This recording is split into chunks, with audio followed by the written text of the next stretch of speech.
ಶ್ರೀಗುರುಭ್ಯೋ ನಮಃ ಹರಿ ಓಂ. ಶ್ರೀಗುರುಭ್ಯೋ ನಮಃ ಪರಮಗುರುಭ್ಯೋ ನಮಃ. ಶ್ರೀಮದಾನಂದತೀರ್ಥ ಭಗವತ್ಪಾದಾಚಾರ್ಯ ಗುರುಭ್ಯೋ ನಮಃ. ಓಂ ವೇದವ್ಯಾಸಾಯ ನಮಃ. ಹರಿ ಓಂ. ಓಂ ಜಗತ್ತಜೋ ಅಖಂಡಗುಣೋರ್ಮಂಡಲಃ ತದೋದಿತೋ ಜ್ಞಾನಮರೀಚಿಮಾಲಿ ಸ್ವಭಕ್ತಹರತೋ ಸಮೋನಿಯಂತಾಭ್ಯಾಸಾವತಾರೋ ಹರಿರತ್ಮಭಾಸ್ಕರಃ. ಜಯತ್ತಜೋ ಅಕ್ಷೀಣಸುಗಾತ್ಮಬಿಂಬಃ ಸ್ವಚ್ಛರಕಾಂತಿಪ್ರದಸದೋದಿತಃ ಸ್ವಭಕ್ತಃ ಸಂತಾಪದುಷ್ಟಾಂತರಾಮಾವತಾರೋ ಹರಿರಿಚಂದ್ರಮಾಃ. ಜಯತ್ತಜೋ ಸಂಗಾಂಬುರ್ವಲಾಂಬುಭೂರೋ ಗುಣೋಚ್ಚರತ್ನಾಕರ ಆತ್ಮವೈಭವಃ ಸದಾ ಸದಾತ್ಮಜ್ಞಾನಾದಿರಾಭ್ಯಃ ಕೃಷ್ಣಾವತಾರೋ ಹರಿರೇಕಸಾಗರಃ. ಜಯತಿ ಹರಿಸಿಂಧಯಃ ಸರ್ವದೈವೈಕವಂದ್ಯಃ ಪರಮಗುರುವಾಷ್ಟಿತಜ್ಜನಾನಾಂ ನಿಖಿಲಗುಣಗಣಾರ್ನೋ ನಿತ್ಯನಿರ್ಮುಕ್ತದೋಷಃ ಸರಸಿಜನಯನೋ ಶ್ರೀಪತಿರ್ಮಾನದೋನಃ. ಹಯಗ್ರೀವ ಹಯಗ್ರೀವ ಹಯಗ್ರೀವೇದಿಯೋ ವದೇತ್ ತತ್ರ ನಿಚ್ಚರಣತೆ ವಾಣಿ ಜಗುನುಗನ್ಯಾ ಪ್ರವಾಗವತ್. ಕೃಷ್ಣಾಯ ವಾಸುದೇವಾಯ ಹರೇ ಪರಮಾತ್ಮನೇ ಪ್ರಣತಕ್ಲೇಶನಾಶಾಯ ಗೋವಿಂದಾಯ ನಮೋ ನಮಃ. ಕಲ್ಯಾಣಾದ್ಭುತಗಾತ್ರಾಯ ಕಾಮಿದಾರ್ಥಪ್ರದಾಯಿನೇ ಶ್ರೀಮದ್ವೆಂಕಟನಾಥಾಯ ಶ್ರೀನಿವಾಸಾಯಿತೇ ನಮಃ. ಬುದ್ಧಿರ್ಬಲಂ ಯಶೋಧೈರ್ಯಂ ನಿರ್ಭಯತ್ವಂ ಅರೋಗತ ಅಜಾಢ್ಯಂ ವಾಕ್ಪಡುತ್ವಂ ಚ ಹನುಮತ್ಸ್ಮರಣಾತ್ ಭವೇತ್. ಅಭ್ರಮಂ ಭಂಗರಹಿತಂ ಅಜಡಂ ವಿಮಲಂ ಸದಾ ಆನಂದತೀರ್ಥಮಧುಲಂ ಭಜೆ ತಾಪತ್ರಯಾಪಹಂ. ದುರ್ವಾಧಿಧ್ವಾಂತ್ರವೇ ವಿಷ್ಣವೇಂದೀವರೇಂದವೇ ಶ್ರೀರಾಘವೇಂದ್ರ ಗುರವೇ ನಮೋದತ್ಯಂತದಯಾಳವೇ. ಪೂಜ್ಯಾಯ ರಾಘವೇಂದ್ರಾಯ ಸತ್ಯಧರ್ಮರತಾಯ ಚ ಭಜತಾಂ ಕಲ್ಪವೃಕ್ಷಾಯ ನಮತಾಂ ಕಾಮಧೇನವೇ. ಮೂಕೋಪಿ ಯತ್ಪ್ರಸಾದೇನ ಮುಕುಂದಶಯನಾಯತೆ ರಾಜರಾಜಾಯಿತೇ ರಿಕ್ತೋ ರಾಘವೇಂದ್ರಂ ತಮಾಶ್ರಯೇ. ಶ್ರೀಮದ್ ಧೀರೇಂದ್ರತೀರ್ಥಗುರುಭ್ಯೋ ನಮಃ. ಶ್ರೀ ಧೀರಸಿಂಹಗುರುಂ ಭಜೆ. ತಪಸ್ವಾಧ್ಯಾಯ ಶುಶ್ರೂಷಾ ಕೃಷ್ಣಪೂಜಾರಥಂ ಮುನಿಂ ವಿಶ್ವೇಶಂ ಇಷ್ಟದಂ ವಂದೇ ಪರಿವಿರಾಟ್ ಚಕ್ರವರ್ತಿನಂ. ಆಪಾದಮೌಲಿಪರ್ಯಂతం ಗುರುಣಾಂ ಆಕೃತಿಂ ಸ್ಮರೇತ್ ತೇನ ವಿಘ್ನಾಃ ಪ್ರಣಶ್ಯಂತಿ ಸಿದ್ಧ್ಯಂ ಚಿತ್ತಮನೋರಥಾಃ. ಶ್ರೀಗುರುಭ್ಯೋ ನಮಃ ಹರಿ ಓಂ. ಹರಿ ಓಂ.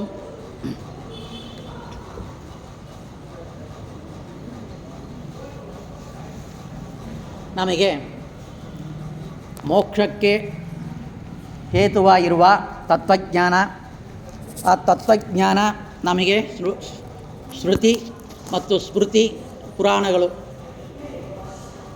ಎಲ್ಲ ಕೊಡ್ತಾ ಇದೆ. ಆ ಎಲ್ಲ ಶ್ರುತಿ ಸ್ಮೃತಿಗಳಲ್ಲಿ ಬರುವ ಶಾಸ್ತ್ರ ವಿಚಾರವನ್ನು ರಾಯರು ನಮಗಾಗಿ ಪುಟ್ಟ ಗ್ರಂಥವಾಗಿ ಸರ್ವಸಮರ್ಪಣ ಗದ್ಯ ಎಂಬ ಒಂದು ಪುಟ್ಟ ಗ್ರಂಥವನ್ನು ಕೊಟ್ಟು ಉದ್ಧಾರ ಮಾಡಿದ್ದಾರೆ.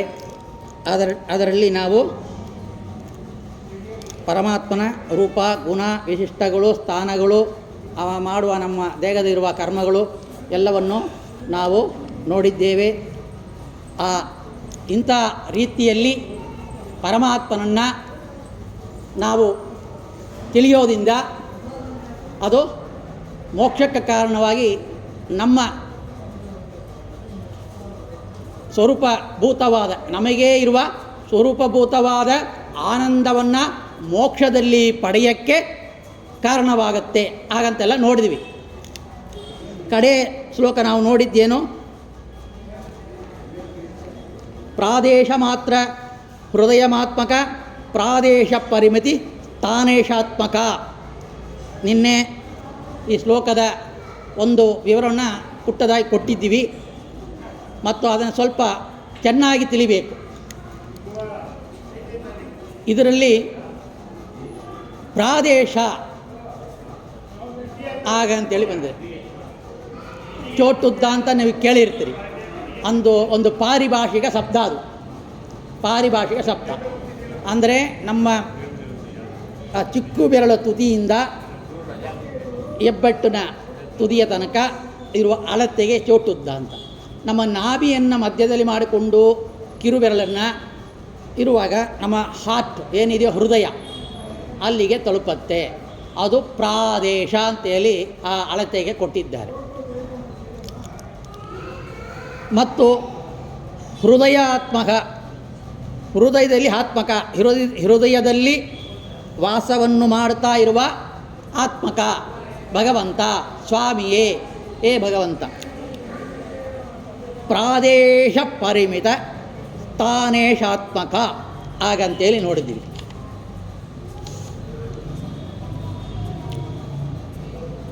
ಈ ಪರಿಮಿತಿ ಎಷ್ಟಿದೆ? ಈ ಪ್ರಾದೇಶ ಎಷ್ಟು ಇದೆಯೋ ಅಷ್ಟು ಪರಿಮಿತಿಯನ್ನು ಅಲ್ಲಿ ವ್ಯಾಪಿಸಿಕೊಂಡು ವ್ಯಾಪ್ತನಾಗಿ ಭಗವಂತ ಇರೋದ್ರಿಂದ ಅದಕ್ಕೆ ಪ್ರಾದೇಶ ಪರಿಮಿತಿ, ಅಷ್ಟು ವ್ಯಾಪ್ತನಾಗಿ ಇದ್ದಾನ. ಪರಿಮಿತ ಸ್ಥಾನೇಶಾತ್ಮಕ ಹಾಗಂತ ಹೇಳ್ತಾ ಇದ್ದಾರೆ.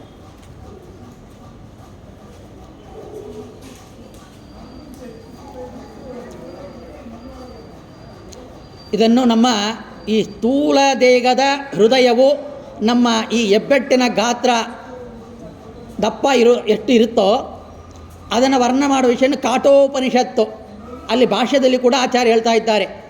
2ನೇ ಅಧ್ಯಾಯ 3ನೇ ವಲ್ಲಿ, ಅದು 17ನ ಮಂಡಲ.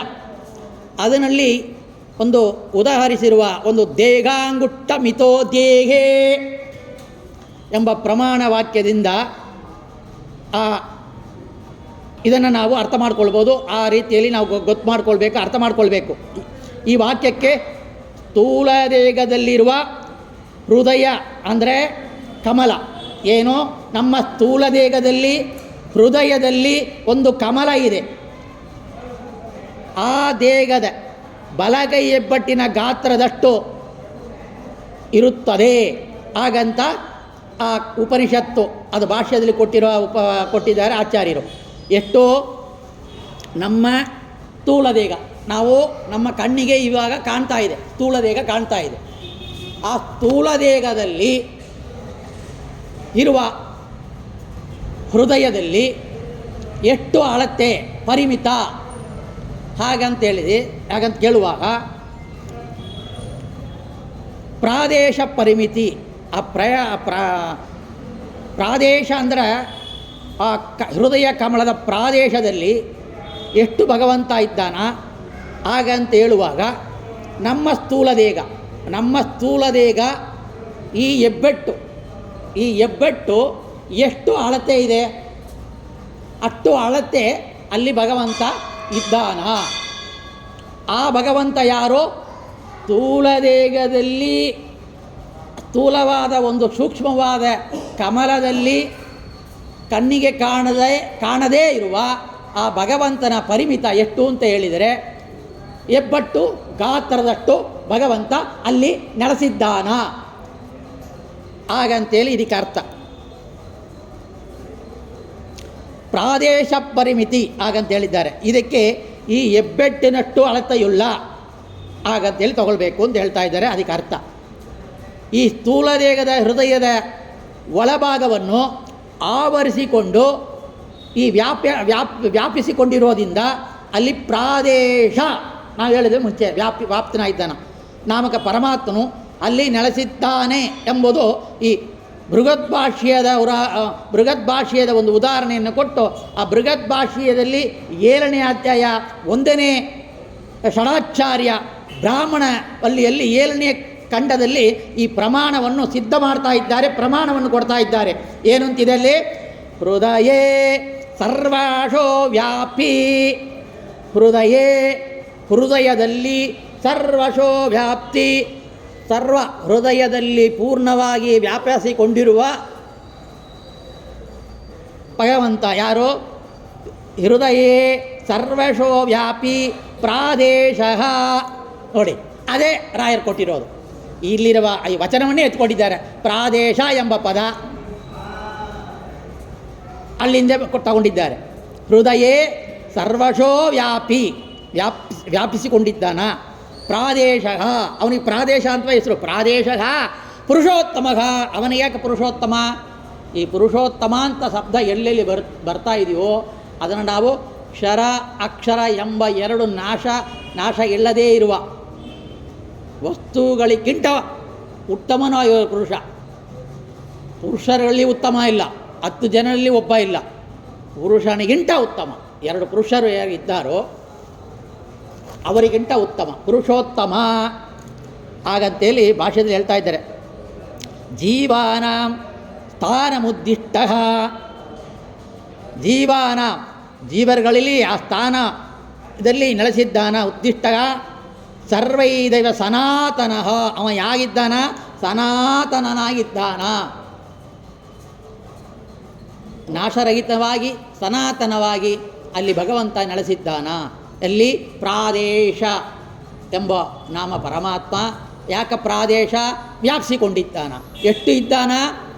ಸ್ಥೂಲದೇಹದಲ್ಲಿ ಹೃತ್ಕಮಲದಲ್ಲಿರುವ ಹೃತ್ಕಮಲದಲ್ಲಿರುವ ಆ ಸೂಕ್ಷ್ಮವಾದ ಒಂದು ಕಮಲ, ಆ ಕಮಲದಲ್ಲಿ ನೆಲೆಸಿರುವ ಭಗವಂತ ನಮ್ಮ ಹೆಬ್ಬಟ್ಟು ಗಾತ್ರದಷ್ಟು ಇದ್ದಾನ. ಅವನಿಗಿಷ್ಟೆಲ್ಲ ಹೆಸರನ್ನು ನಾವು ಈ ಉಪನಿಷತ್ತು ಭಾಷ್ಯದಲ್ಲಿ ಆಚಾರ ಕೊಟ್ಟಿರೋ ರೀತಿಯಲ್ಲಿ ಇಷ್ಟೆಲ್ಲ ಅವನಿಗೆ ಸರ್ವಶಬ್ದವಾಚ್ಯ. ಹೃದಯ ಅಂದರೆ ಭಗವಂತ, ಸೂರ್ಯ ಅಂದರೆ ಭಗವಂತ, ಚಂದ್ರ ಅಂದರೆ ಭಗವಂತ, ಇಂದ್ರ ಅಂದರೆ ಭಗವಂತ, ಪ್ರತಿಯೊಂದು ನಾಮ ಕೂಡ ಭಗವಂತನ ಹೇಳ್ತಾ ಇದೆ. ಆ ರೀತಿಯಲ್ಲಿ ಆ ಪ್ರಾದೇಶಕ ಪುರುಷೋತ್ತಮ ಜೀವಾನಾಂ ಸ್ಥಾನಮುತ್ತಿಷ್ಟ. ಈ ಸನಾತನದ ಹರಿಯು ಕೂಡ ಆ ಜೀವನ ಸ್ಥೂಲ ದೇಹದಲ್ಲಿ ಹೃದಯದಲ್ಲಿ ವ್ಯಾಪಿಸಿಕೊಂಡು ನೆಲೆಸಿದ್ದಾನ. ಆದರೆ ಆ ಹೃದಯವೇ ಪ್ರಾದೇಶ ಮಾತ್ರ ಪರಮಾಣು ಉಳ್ಳದ್ದಾರಿಂದ ಹೆಬ್ಬೆಟ್ಟಿನಷ್ಟು ಗಾತ್ರವುಳ್ಳನಾಗಿ ಅಲ್ಲಿ ಪ್ರಾದೇಶ ಎಂಬ ನಾಮಕನಾಗಿ ನೆಲೆಸಿದ್ದಾನ. ಅಷ್ಟು ಸೂಕ್ಷ್ಮ ರೂಪದಿಂದ ಇದ್ದರೂ ಆ ಭಗವಂತನೇ ಏನಂತಾರೆ? ಸನಾತನ, ಸಕಲ ಜೀವಿಗಳಿಗಳು ಆಶ್ರಯನಾಗಿದ್ದಾನ. ಇದು ಭಾಗವತದಲ್ಲಿ ಕೂಡ ಹೇಳ್ತಾ ಇದ್ದಾರೆ. ಇದು ಯಾಕೆ? ಅದು ಭಗವಂತನ ಅದ್ಭುತವಾದ ಅಚಿಂತ್ಯ ಅದ್ಭುತವಾದದ್ದು. ಹಾಗಂತೇಳಿ ಆ ಭಾಗವತ ಅಚಿಂತ್ಯದ್ಭುತವಾದ ಶಕ್ತಿಯನ್ನು ತೋರಿಸ್ಕೊಡ್ತಾ ಇದೆ. ಯಾಕಂದರೆ ಅಷ್ಟು ಸೂಕ್ಷ್ಮ ರೂಪದಲ್ಲಿ ಕಣ್ಣಿಗೆ ಕಾಣದೆ ನೆಲೆಸಿದ್ದಾನ ಅಂತ ಅನ್ನುವಾಗ ಅದು ಅದ್ಭುತ ಬಿಟ್ಟು ಬೇರೆ ಏನೂ ಇಲ್ಲ. ಅದನ್ನು ಭಾಗವತ ಹೇಳೋದನ್ನು ಕೂಡ ನಾವು ಚಿಂತನೆ ಮಾಡಬೇಕೆಂದು ಭಾಗವತ ಹೇಳುವ ವಿಷಯನ ಹೇಳ್ತಾ ಇದ್ದೀನಿ. ಇಷ್ಟು ವಿಚಾರವನ್ನು ತಿಳಿದುಕೊಂಡರೆ 6ನೆಯ ಸಂಬೋಧನೆಯ ಈ ಅರ್ಥ ಸುಲಭವಾಗಿ ಅರ್ಥ ಆಗ್ತಿದೆ. ನೋಡಿ, 6ನೇ ಸಂಬೋಧನೆ ಏನಿದೆ? ಪ್ರದರ್ಶಕ ಪ್ರಾದೇಶ ಮಾತ್ರ ಅಂದರೆ ನಾಭಿಯಿಂದ ಈ ಚೋಟುತ್ತ ದೂರವ ಇರುವ ಮೇಲ್ಭಾಗದಲ್ಲಿ ಇರುವ ಹೃದಯಮಾತ್ಮಕ ಸ್ಥೂಲ ದೇಹದ ಹೃದಯ ರೂಪವಾದ ಪ್ರಾದೇಶ ಪರಿಮಿತ ಸ್ಥಾನ. ಸ್ಥೂಲ ದೇಹದ ಕೈಯನ್ನು ಹೆಬ್ಬಟ್ಟಿನ ಗಾತ್ರದ ಅಳತೆಯುಳ್ಳ ವಿಸ್ತಾರವುಳ್ಳ ಹೃದಯವೆಂಬ ಸ್ಥಾನಕ್ಕೆ, ಸ್ಥಾನ ಅಂದರೆ ಹೃದಯ ಎಂಬ ಸ್ಥಾನಕ್ಕೆ ಈಶಾತ್ಮಕ ಈಶಾತ್ಮಕ ಅಂತ ಅಲ್ಲಿ ಬಿಡಿಸಬೇಕು. ಸ್ಥಾನಕ್ಕೆ ಅಲ್ಲಿ ಈಶಾತ್ಮಕ ಒಡೆಯನಾದ, ಈಶ ಅಂದರೆ ಒಡೆಯನಾದ ವ್ಯಾಪಿಸಿಕೊಂಡಿರುವ, ಅದಕ್ಕೆ ಒಡೆಯ. ಪ್ರಾದೇಶದಷ್ಟೇ ಗಾತ್ರವಿರುವುದರಿಂದ ಪ್ರಾದೇಶ ನಾಮಕನಾಗಿ ಆ ಹೃದಯದಲ್ಲಿ ವಾಸಿಸುವುದರಿಂದ ಹೃದಯ ನಾಮಕನು ಆದ ಹೇ ಭಗವಂತ. ಅಂದರೆ ಹೃದಯ ಅಂತಂದರೆ ಭಗವಂತ, ಸ್ಥಾನ ಅಂದರೆ ಭಗವಂತ, ಪ್ರಾದೇಶ ಅಂದರೆ ಅವನಿಗೆ ಹೆಸರು, ಈಶ ಅಂದರೆ ಒಡೆಯ, ಮತ್ತು ಸನಾತನ ಪುರುಷೋತ್ತಮ. ಇಷ್ಟು ನಾಮಗಳು, ಇನ್ನು ಅನಂತ ನಾಮಗಳು ಕೂಡ ಅವನಿಗಿದೆ. ಬೇರೆ ಬೇರೆ ಉಪನಿಷತ್ತು ಮಂತ್ರಗಳಲ್ಲಿ ನಮ್ಮ ಹೃತ್ಕಮಯದಲ್ಲಿರುವ ಆ ಸ್ಥೂಲ ದೇಹದಲ್ಲಿರುವ ಭಗವಂತನಿಗೆ ಅನಂತ ನಾಮಗಳು. ಈ ರೀತಿಯಲ್ಲಿ ಭಗವಂತನ ಸಂಬೋಧನೆಯನ್ನು ಯಾಕೆ ನಾವು ಇದನ್ನು ಚಿಂತನೆ ಮಾಡಬೇಕು? ಅಪ್ರೋಕ್ಷ ಜ್ಞಾನ ಅಂದರೆ ಏನು? ಅಪ್ರೋಕ್ಷ ಜ್ಞಾನ ಅಂದರೆ ನಮ್ಮ ಹೃತ್ಕಮಲದಲ್ಲಿ ಇರುವ ಬಿಂಬರೂಪಿ ಭಗವಂತನನ್ನು ನೋಡೋದು. ಹಾಗಂದರೆ ಇಲ್ಲಿ ಜಡವಾದ ಹೃತ್ಕಮಲ ಆಯಿತು. ನಾವು ಮಾತಾಡ್ತಾ ಇರೋದು ಇವಾಗ ಚಿಂತನೆ ಮಾಡ್ತಾ ಇರೋದು, ಓದ್ತಾ ಇರೋದು ಯಾವುದು? ಸ್ಥೂಲ ದೇಹ ಅಂತ ಕೊಡ್ತಾ ಇದ್ದಾರೆ. 2 ದೇಹ ಇದೆ. ಸ್ಥೂಲ ದೇಹದಲ್ಲಿರುವ ಹೃತ್ಕಮಲ, ಅಲ್ಲಿ ಪ್ರಾದೇಶ, ಈಶ ಮತ್ತು ಈಶಾತ್ಮಕ ಸ್ವಾಮಿ, ಸನಾತನ, ಪುರುಷೋತ್ತಮ ಎಲ್ಲ ನೋಡಿದ್ದೀವಿ. ಇದು ಯಾರು ಅಂದರೆ ಇದು ಭಗವಂತನ ಒಂದು ರೂಪ. ಆ ರೂಪ ಯಾವ ರೀತಿಯಲ್ಲಿ ಇದೆ? ನನ್ನ ರೂಪದಲ್ಲಿ, ನನ್ನ ನೀವು ನೋಡ್ತಾ ಇದ್ದೀರಲ್ವಾ, ಆ ರೀತಿಯಲ್ಲೇ ಅಲ್ಲಿದೆ. ನನ್ನ ರೂಪ ಚೆನ್ನಾಗಿಲ್ಲ. ಯಾಕೆ? ಪಾಂಚಭೌತಿಕ ಮಿಶ್ರಣ ಆಗಿರುವ ಈ ದೇಹ ಸ್ಥೂಲ ದೇಹ ಚೆನ್ನಾಗಿರೋದಿಲ್ಲ, ಅವಲಕ್ಷಣವಾಗಿ ಇದ್ದೀವಿ ನಾವು. ಯಾಕಂದರೆ ಪರಮಲಕ್ಷಣ ಪರಮಾತ್ಮ, ಸರ್ವಲಕ್ಷಣ ಲಕ್ಷಣ್ಯ ಹಾಗಂತ ಕೇಳಿದ್ರಿ ವಿಷ್ಣು ಸಹಸ್ರನಾಮ. ಸರ್ವಲಕ್ಷಣವಾಗಿರುವವನು ಭಗವಂತ. ಬ್ರಹ್ಮ ಲಕ್ಷ್ಮೀ ಲಕ್ಷಣ ರೂಪ ಉಳ್ಳವಳು. ಆ ಸ್ತ್ರೀರೂಪದ ಲಕ್ಷಣಗಿಂತ ಅನಂತ ಪುಟ್ಟು ಲಕ್ಷಣ ಭಗವಂತನೇ ಆದ ಸ್ತ್ರೀರೂಪ. ಲಕ್ಷ್ಮಿ ಮುಂದೆ ಆ ಭಗವಂತ ರೂಪಗಳ ಸ್ತ್ರೀರೂಪಕ್ಕೂ ಲಕ್ಷ್ಮೀ ರೂಪಕ್ಕೂ ಪಕ್ಕ ಪಕ್ಕ ನಿಲ್ಲಿಸ್ಕೊಂಡು ನಾವು ನೋಡಿದರೆ ಲಕ್ಷ್ಮಿ ಕಡಿಮೆಯಾಗಿ ಕಾಣಿಸ್ತಾಳೆ. ಯಾಕೆ? ಅಷ್ಟು ಭಗವಂತ ಸುಂದರ ರೂಪವಾಗಿರ್ತಾನೆ ಎಲ್ಲದರಲ್ಲೂ. ಆಗ ನಾವು ಚಿಂತನೆ ಮಾಡಬೇಕು. ಆಮೇಲೆ ವಾಯು ಸುಂದರ ಅಂತ ಹೆಸರು ವಾಯುದೇವರಿಗೆ, ಬ್ರಹ್ಮದೇವರಿಗೆ. ಸುಂದರವಾದ ರೂಪ, ಯೌವನ ರೂಪ ಸರ್ವಕಾಲಕ್ಕೂ ಕೂಡ. ಸಿನಿಮಾ ಟಿ ವಿ ಸೀರಿಯಲ್ ತೋರಿಸ್ಬಿಡ್ತಾರೆ, ಗಡ್ಡ ಬಿಟ್ಕೊಂಡು ನಮಗೆ ಬಿಳಿಗಡ್ಡ. 50 ವರ್ಷ ಆಯಿತು ಬಿಳಿಗಡ್ಡ. ಆ ಕಾಲದಲ್ಲಿ 90 ವರ್ಷ ಆದರೂ ಕೂಡ ಬಿಳಿಗಡ್ಡ ಬಂದಿಲ್ಲ. ಇತ್ತೀಚೆಗೆ 40 ವರ್ಷಕ್ಕೆ ನರ್ತೋಗುತ್ತೆ. ಆ ಬ್ರಹ್ಮದೇವರು ಎಂತಹ ತೇಜಸ್ಸು, ಅವರಿಗೇನು ಬಿಳಿ ಕೂದಲು ಮಾಡೋ ಅದೆಲ್ಲ ನಮಗೆ ಇಡಿಸೋದಿಲ್ಲ. ಅವನ ಯವನವಂತೆ ಚಿಂತನೆ ಮಾಡಬೇಕು. 13 ವರ್ಷ ಬಾಲಕ ಎಷ್ಟಿದ್ದಾನೋ, 13 ವರ್ಷ ಹುಡುಗಿ ಯೌವನ ರೂಪದ ಸುಂದರವಾಗಿ ಆಗಿರ್ತಾಳೋ, ಆ ರೀತಿಯಲ್ಲಿ ಪರಮಾತ್ಮ ಲಕ್ಷ್ಮೀದೇವರು ಇಬ್ಬರು ಇದ್ದಾರೆ ಅಂತ ಎಲ್ಲ ಸ್ಮೃತಿಗಳು ಹೇಳ್ತಾ ಇದೆ. ಅದೇ ರೀತಿಯಲ್ಲಿ ಅಮೃತವನ್ನು ಪಾನ ಮಾಡಿದ್ದಾರೆ ದೇವತೆಗಳು. ಅವರು ಯೌವನ ರೂಪದಲ್ಲೇ ಇರ್ತಾರೆ. ಮರಣ, ಯೌವನ, ಮುಪ್ಪು ಅದು ಇದು ಅಂತೆಲ್ಲ ಬರೋದಿಲ್ಲ, ಕಡಿಮೆ. ಅದೆಲ್ಲ ಪ್ರಳಯ ಕಾಲಕ್ಕೆ ಸ್ವಲ್ಪ ಇದಾಗತ್ತೆ. ಆದರೆ ನಮಗೆ ಬೇಗನೆ 100 ವರ್ಷ ಆಯುಸ್ಸು ನಾವು ನೋಡ್ತಾ ಇದ್ವಿ. 116, 120, 100 ಅಷ್ಟೇ. ಇವಾಗೆಲ್ಲ ಇನ್ನೂ ಕಡಿಮೆ. ನಮ್ಮ ರೂಪದಲ್ಲಿದ್ದಾನ ಅಸಹ್ಯವಾಗಿ ಇಲ್ಲ. ಅವ ಸುಂದರವಾದ ತೇಜೋಮಯವಾಗಿದ್ದಾನೆ. ಆ ರೀತಿಯಲ್ಲಿ ಮೊಟ್ಟ ಮೊದಲಿಗೆ ನಮ್ಮನ್ನು ನಾವು ನೋಡುವಾಗ ನಮ್ಮ ರೂಪದಲ್ಲೇ ನಮ್ಮ ತರಣೆ. ಯಾಕಂದರೆ ತನ್ನಿಷ್ಠ ತನ್ಯಾಮಕ ಅಂತ ಮುಂಚೆ ನೋಡಿದ್ದೀವಿ, ಇದಿಲ್ಲೇ ಬಂದಿದೆ ತನ್ನಿಷ್ಠ ತನ್ಯಾಮಕ. ಅದನ್ನು ಇಲ್ಲಿಯೂ ಅನ್ವಯ ಮಾಡ್ಕೊಳ್ಬೇಕು, ಎಲ್ಲಿಯೂ ಬರೋದಿಲ್ಲ. ನಾವು ಅನ್ವಯ ಮಾಡ್ಕೊಳ್ಬೇಕು ಚಿಂತನೆ ಮಾಡುವಾಗ. ತತ್ರೂಪ ತತ್ತಿಲಕ್ಷಣ ತತ್ತಾಕಾರ ತನ್ನಿಷ್ಠ ತನ್ಯಾಮಕ ಸತ್ಸ್ವರೂಪ. ಮತ್ತು ಅಲ್ಲಿ ಸೂಕ್ಷ್ಮ ರೂಪದಲ್ಲಿ ಭಗವಂತನ ಬಿಟ್ಟು ಬೇರೆ ಯಾರೂ ಇಲ್ಲ. ಅಲ್ಲಿ ಲಕ್ಷ್ಮೀದೇವಿಗೂ ಪ್ರವೇಶ ಇಲ್ಲ. ಒಂದು ಜಡ ವಸ್ತುವೇ ಆಗಲಿ, ಚೇತನ ವಸ್ತುವೇ ಆಗಲಿ, ಅದು ಸ್ವಾಕ್ಯ ರಸ ಅಂತ ಹೇಳ್ತೀವಿ ನಾವು. ಆ ಸ್ವಾಕ್ಯ ರಸವನ್ನೇ ಭಗವಂತ ಸ್ವೀಕಾರ ಮಾಡ್ತಾನೆ ಅನ್ನ ನೈವೇದ್ಯ ಮಾಡುವಾಗ. ಅಲ್ಲಿ ಒಂದು ರೂಪ ಇದೆ. ಹಾಗಂದರೆ ಇನ್ನೊಂದು ಭಗವಂತನ ರೂಪ ಇರಬೇಕಲ್ಲ, ಅದು ಮುಂದೆ ಹೇಳ್ತಾರೆ. ಈ ರೀತಿಯಲ್ಲಿ ನಮ್ಮ ಸ್ಥೂಲ ದೇಹದ ವಿವರಣೆಯನ್ನು ಕೊಟ್ಟು ಅಲ್ಲಿ ಭಗವಂತನ ರೂಪಗಳು, ಅದಕ್ಕೆ ಏನೇನು ಹೆಸರು ಅದೇ ಭಗವಂತನ ಹೆಸರು, ಸರ್ವಶಬ್ದ ವಾಚ್ಯತ್ವ ಬಂತು. ಅಲ್ಲಿ ನಮ್ಮ ಹೆಬ್ಬೆಟ್ಟು ಗಾತ್ರವಷ್ಟು ನಮ್ಮ ರೂಪದಲ್ಲಿ ಇದ್ದಾನೆ. ಯಾವಾಗ? ಎಲ್ಲರೂ ಕೂಡ 12-13 ವರ್ಷದಲ್ಲಿ ಎಲ್ಲರೂ ನಾವು ಸುಂದರವಾಗಿ ಕಾಣಿಸ್ತೀವಿ. ಆಮೇಲೆ ಸುಂದರ ಇಲ್ಲ. ವಯಸ್ಸಾದರೆ ಯಾರು ಮನಸೋದೇ ಇಲ್ಲ. ಯಾಕೆ? ನಮ್ಮ ಬಾಡಿ ಅಷ್ಟು ವೀಕಾಗಿರ್ತದೆ, ಇಷ್ಟ ಇರೋದಿಲ್ಲ ಯಾರಿಗೂ. ಅವರಿಗೂ ಒಂದಿನ ಮುದಿದನ ಬರ್ತೆ ಅಂತ ಮರ್ತೋಗ್ತಾರೆ. ಮುದುಕ ಏನು ಸುಮ್ಮನೆ ಬಿದ್ದಿರು ಅಂತಾರೆ. ಯಾಕೆ? ತಾನು ಮುದುಕನ ಆಗ್ತಾನೆ ಅಂತ ಅವ್ರಿಗೆ ಗೊತ್ತಿಲ್ಲ. ಯೌವನದಲ್ಲಿ ಅಷ್ಟು ದಿಮಾಕು ಎಲ್ಲರೂ ಮಾಡಿದ್ದೀವಿ ಅದು. ಆದರೆ ಇಲ್ಲಿ ಭಗವಂತನ ಯಾವ ರೀತಿಯಲ್ಲಿ ಚಿಂತನೆ ಮಾಡಬೇಕು? ಯೌವನವಾಗಿರುವ ರೂಪವನ್ನು ಚಿಂತನೆ ಮಾಡಿಕೊಳ್ಬೇಕು. ಯಾವ ಯೌವನ?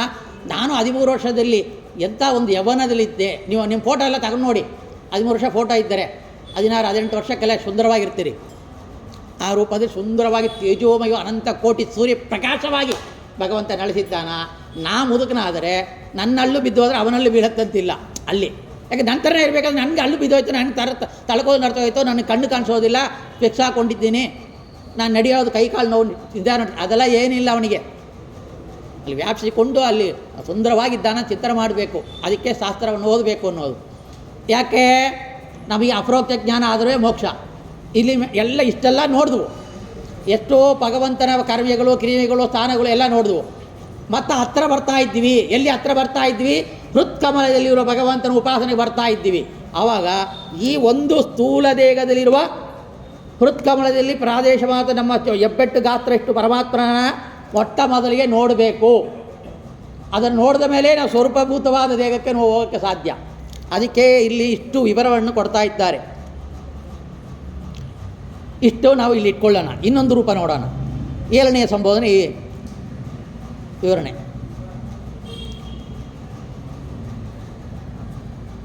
ಈ ಮೇಲೆ ಹೇಳಿದ ಪ್ರಾದೇಶ ನಾಮಕ ಭಗವತ್ ರೂಪದಲ್ಲಿ ಮೂಲೇಶ ಮತ್ತು ಅಗ್ರೇಶ ಎಂಬ ಬೇರೆ 2 ರೂಪಗಳು ಕೂಡ ಹೃದಯದಲ್ಲಿ ಸನ್ನಿಹಿತವಾಗಿರುತ್ತದೆ ಎಂಬ ಬೃಹದ ಅನ್ನೋ ಹೃದಯವಾದ ಪ್ರಮಾಣವನ್ನೇ ಈ ಬೃಹದಾರಣ್ಯಕ ಉಪನಿಷತ್ ಭಾಷ್ಯದ ಉದಾಹರಣೆಯನ್ನು ಕೊಟ್ಟು ಹೇಳ್ತಾ ಇದ್ದಾರೆ. 6ನೇ ಅಧ್ಯಾಯ ಮತ್ತು 1ನೇ ಬ್ರಾಹ್ಮ 7ನೇ ಮಂಡಲದಲ್ಲಿ ಬ್ರಾಹ್ಮಣದಲ್ಲಿ ಹೇಳ್ತಾ ಇದ್ದಾರೆ. ಏನಂತ? ಹೃತ್ಕರ್ಣಿಕಾ ಮೂಲಗತಗ ಸ್ಥಾಂ ಓಂ ಗುಷ್ಟಾಗ್ರ ಪ್ರಮಾಣಕಃ ಮೂಲೇಶ ಇತಿ ನಾಮಾಸ್ತಿನ್ ಸರ್ವೇ ಜೀವಾಃ ಪ್ರತಿಷ್ಠಿತಾಃ. ನೋಡಿ, ಹೃದಯ ಕಮಲದ ಹೃತ್ಕರ್ಣಿಕ ಅಂದರೆ ಹೃತ್ಕಮಲದಲ್ಲಿರುವ ಕರ್ಣಿಕೆಯ ಅಂದರೆ ಅಂಡಕೋಶದ ಪೀಠದ ಬುಡದಲ್ಲಿ ತನ್ನ ಎಬ್ಬಟ್ಟಿನಷ್ಟು ಗಾತ್ರವುಳ್ಳ ಮೂಲೇಶ ಎಂಬ ಹೆಸರುಳ್ಳ ಭಗವತ್ ರೂಪ ಇರುತ್ತದೆ. ಇನ್ನೊಂದು ರೂಪ ಹೇಳ್ತಾ ಇದೆ.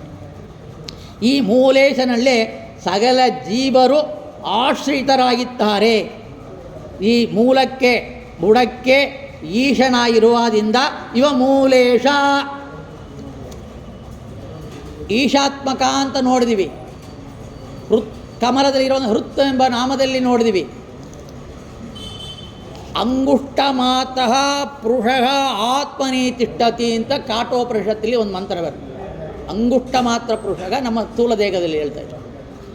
ಇಷ್ಟೆಲ್ಲ ಹೇಳಿದ ಮೇಲೆ ಇಲ್ಲಿ ಒಂದು ಹೃತ್ಕಮಲವನ್ನು ಹೇಳಿ ಅಲ್ಲಿ ಕರ್ಣಿಕೆಯ ಒಂದು ಅಂಡಕೋಶದ ಪೀಠದ ಬುಡವನ್ನು ಹೇಳ್ತಾ ಇದ್ದಾರೆ. ಆ ಹೆಬ್ಬೆಟ್ಟಷ್ಟು ಗಾತ್ರವುಳ್ಳ ಮೂಲೇಶ ಎಂಬ ನಾಮ ಇರುವ ಭಗವಂತನನ್ನು ಹೇಳ್ತಾ ಇದ್ದಾರೆ. ಈ ಮೂಲೇಶನಲ್ಲಿ ಸಕಲ ಜಗತ್ತು ಅಡಕವಾಯಿತು. ಸಕಲ ಜಗತ್ತು ಯಾಗ ಅಡಕವಾಗಿದೆ? ಇರೋದು ನನ್ನ ಹೃತ್ಕಮಲದಲ್ಲಿರುವ ಜೀವೇಶ. ಅವ ಸಕಲ ಜಗತ್ತಿಗೆ ಯಾಗ ಆಶ್ರಯ. ನನ್ನ ಹೃತ್ಕಮಲದಲ್ಲಿ ಇರುವ ಭಗವಂತ ಇಡೀ 14 ಲೋಕಕ್ಕೆ ಒಂದು ನಡೆಸ್ತಾನಂದರೆ ಅದು ಆಶ್ಚರ್ಯವಾಗಿದಲ್ವಾ? ಏನರ್ಥ? ನನ್ನ ಹೃತ್ಕಮಲದಲ್ಲಿರುವ ಆ ಎಬ್ಬೆಷ್ಟು ಗಾತ್ರ ಇರುವ ಭಗವಂತನಿಗೂ ಈ ಸೃಷ್ಟ್ಯಾದಿ ವ್ಯಾಪಾರವನ್ನು ಮಾಡುವ ಸರ್ವಗುಣ ಸಂಪನ್ನ ಸರ್ವದೋಷ ದೂರ ಸರ್ವಶಬ್ದವಾಚ್ಯ ಸರ್ವವ್ಯಾಪ್ತಿ ಭಗವಂತ ಏನಿದ್ದಾನೋ, ಅವತಾರಭೂತನಾಗಿ ಯಾವ ರೂಪದಲ್ಲಿ ಬರ್ತಾನೋ, ಯಾವ ರೂಪಕ್ಕೂ ಭೇದ ಎಂಬುದು ಇಲ್ಲ ಅಂತ ಅರ್ಥ ಅಷ್ಟೇ. ನನ್ನ ಹೃತ್ಕಮಲೆ ಒಂದು ರೂಪ ಇದ್ದು ಅಲ್ಲಿಂದ ಹೊರಟು ಅವತಾರವನ್ನು ಮಾಡಿ ಎಲ್ಲ ಮಾಡ್ತಾನಂತ ಅರ್ಥ ಇಲ್ಲ. ಮೂಲ ರೂಪದಲ್ಲಿರುವ ರೂಪಕ್ಕೂ, ಲಕ್ಷ್ಮೀ ಹೃತ್ಕಮಲದಲ್ಲಿರುವ ಮೂಲ ರೂಪಕ್ಕೂ, ಬ್ರಹ್ಮದೇವರಲ್ಲಿ ಇರುವ ಮೂಲ ರೂಪಕ್ಕೂ, ಕ್ರಿಮಿಕೀಟನದಲ್ಲಿ ಅತ್ಯಂತ ನೀಚವಾದ ಕ್ರಿಮಿಕೀಟದಲ್ಲಿ ಅಲ್ಲಿರುವ ಭಗವಂತನ ಮೂಲ ರೂಪಕ್ಕೂ, ಆ ಹೃತ್ಕಮಲದಲ್ಲಿರುವ ಭಗವಂತ ಸೂಕ್ಷ್ಮವಾದ ರೂಪಕ್ಕೂ, ನಿಮ್ಮ ಎಲ್ಲ ಹೃತ್ಕಮಲದಲ್ಲಿ ವಾಸ ಮಾಡ್ತಾ ಇರುವ ಭಗವಂತ ರೂಪಕ್ಕೂ ಯಾವಿದ ಚಿಕ್ಕ ಭೇದವೂ ಅಲ್ಪ ಭೇದವೂ ಇಲ್ಲ. ಜೀವ ಭೇದ ಎಷ್ಟೆಷ್ಟು ದೊಡ್ಡದಾಗಿದೆಯೋ ಆ ಜೀವ ಭೇದದಷ್ಟು ಪರಮಾತ್ಮರ ಭೇದ ಯಾವ ಕಾಲಕ್ಕೂ ಇಲ್ಲ. ಹಾಗಂತ ಹೇಳಿ ಚಿಂತನೆ ಮಾಡಿಕೊಂಡ್ರೆ ಹೌದು, ನನ್ನ ಹೃತ್ಕಮಲದಲ್ಲಿರುವ ಭಗವಂತ ಇಡೀ ಬ್ರಹ್ಮಾಂಡಕ್ಕೆ ಆಶ್ರಯಭೂತನಾಗಿದ್ದಾನ ಅಂತ ಹೇಳ್ಕೊಳ್ಬೋದು. ಯಾಕೆ? ಇಡೀ ಬ್ರಹ್ಮಾಂಡಕ್ಕೆ ಆಶ್ರಯಭೂತನಾದ ಭಗವಂತನ ಒಂದು ರೂಪಕ್ಕೂ ನನ್ನನ್ನು ಒಳಗಿರೋ ರೂಪಕ್ಕೂ ಭೇದ ಎಂಬುದು ಯಾವ ಕಾಲಕ್ಕೂ ಕೂಡೋದೇ ಇಲ್ಲ, ಭೇದ ಇಲ್ಲ. ಅದಕ್ಕೆ ಇದನ್ನು ಈಗ ಹೇಳ್ತಾರೆ. ಇಷ್ಟೆಲ್ಲ ನಾವು ಹೃತ್ಕಮಲದಲ್ಲಿರುವ ಭಗವಂತನ ನಾವು ಚಿಂತನೆ ಮಾಡಬೇಕು.